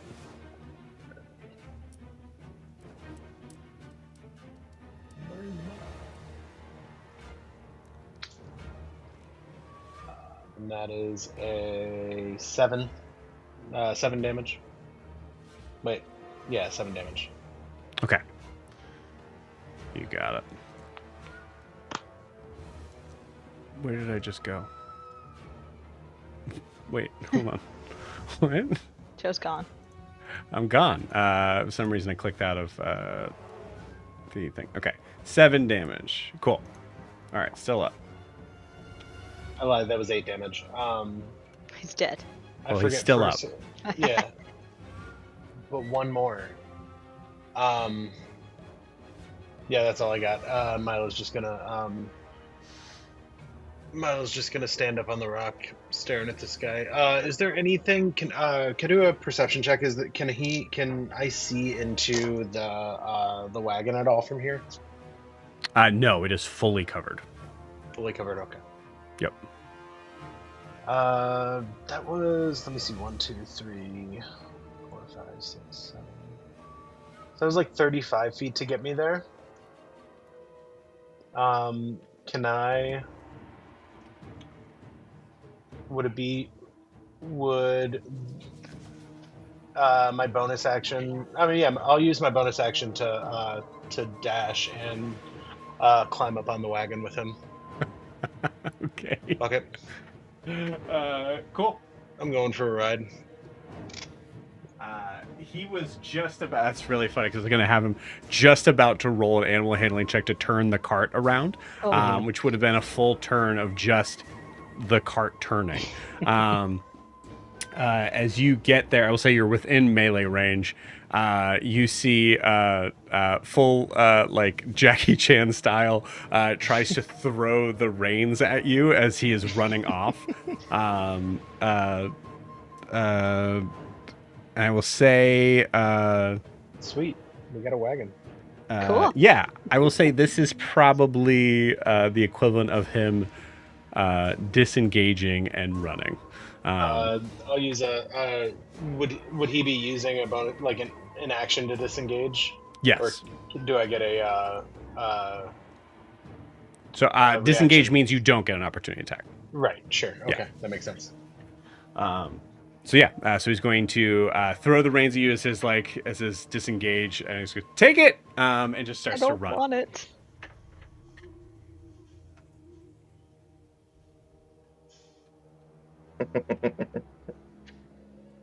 Only gets him there, and that is the end of his turn. I don't think there's much else he can do. Hold on. Nope, that's it.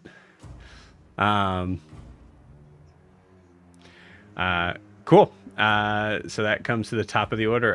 It is Seren. Do I attack this poor tiefling that's running away? That's either a slaver or a driver that got hired for a job and didn't know what they got into? It's a good question. You guys came out blasting. I mean, he's running away. He's running away. Yeah, Seren's gonna make sure she collects the souls of the 3 that got killed already. 100%.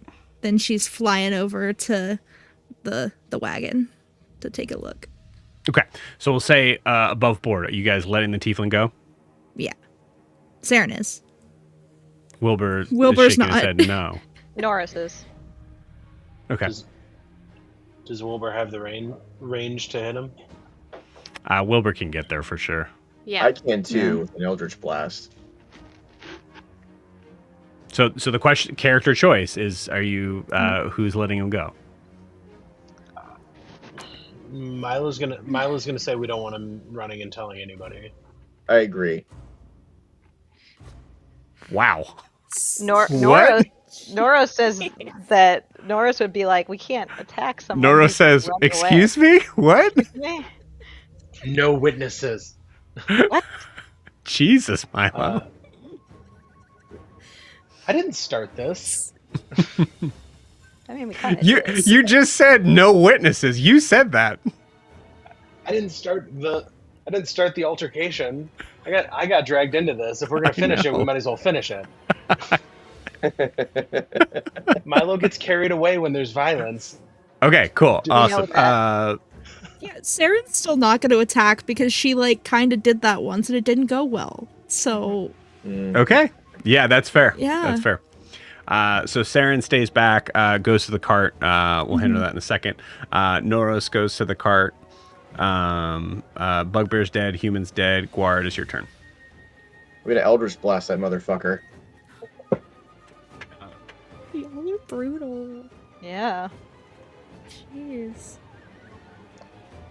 First attack is a dirty 20. That'll hit. I think Gorge is so fired up that it starts to crackle. He's like, "Coward!" and gets him for just a D10. 8. Okay. Shoot him again. That is a 28 to hit. That'll hit. Okay. For a 8 more. Okay. Third one is a nat 20. Oh, you have 3 of these now? I believe so. Yep. I get 3 beams. Cool. All right. So Sweet. that is So max 10 damage 10. plus your D10. You still get to roll. Oh yeah. That's right. I forgot. 5. Joe, that So was 15. that was such a player response. Oh, you get 3 of these now? Great.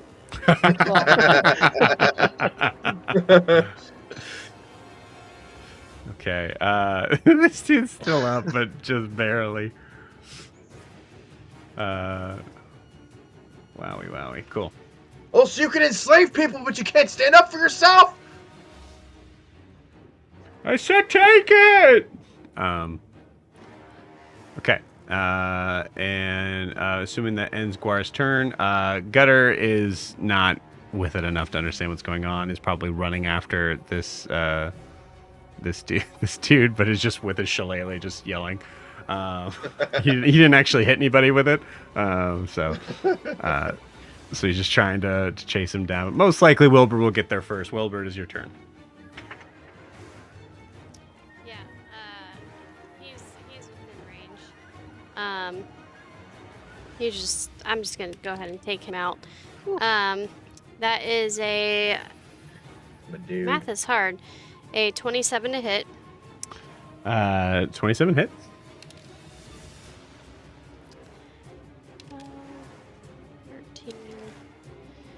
15 points damage. Why did I go away from this guy? Oh yeah. Cool. That'll do it. How does Wilbur want to kill this thing? Nothing too terribly fancy. I assume. How does this Wilbur want to kill coward- this tiefling driver? Yeah.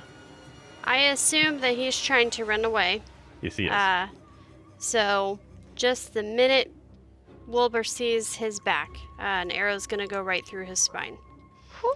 Oof. Knocked to the ground, full dead. And with that, we are out of initiative. Seren, you were the first on the scene here.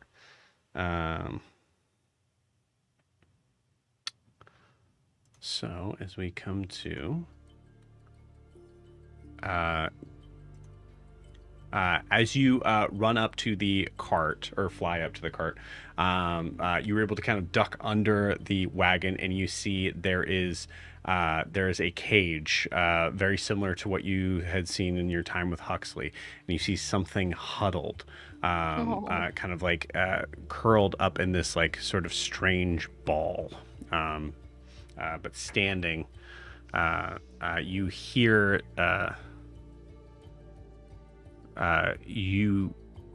this strange sort of like hiss.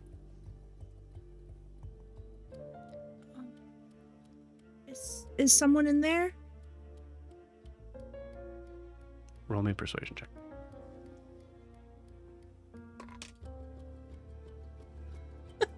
Nat 20. I love it. For a As you 24? hear, okay, cool. Yeah. As you hear this, someone in there. I recognize that voice. And Wilbur, who do we see come up to the gate? That is going to be Weston. Little backstory on Weston. Weston happens to be Wilma's best friend. Oh my god. As you see, just there's like rags. You can see that's like ripped and sort of shredded. You see his face kind of looks like he's taken some. He's been through it. As he comes up and just goes, "Oh, they get me home." And with that, we're gonna end tonight's session. Aww. And we'll see you guys next week.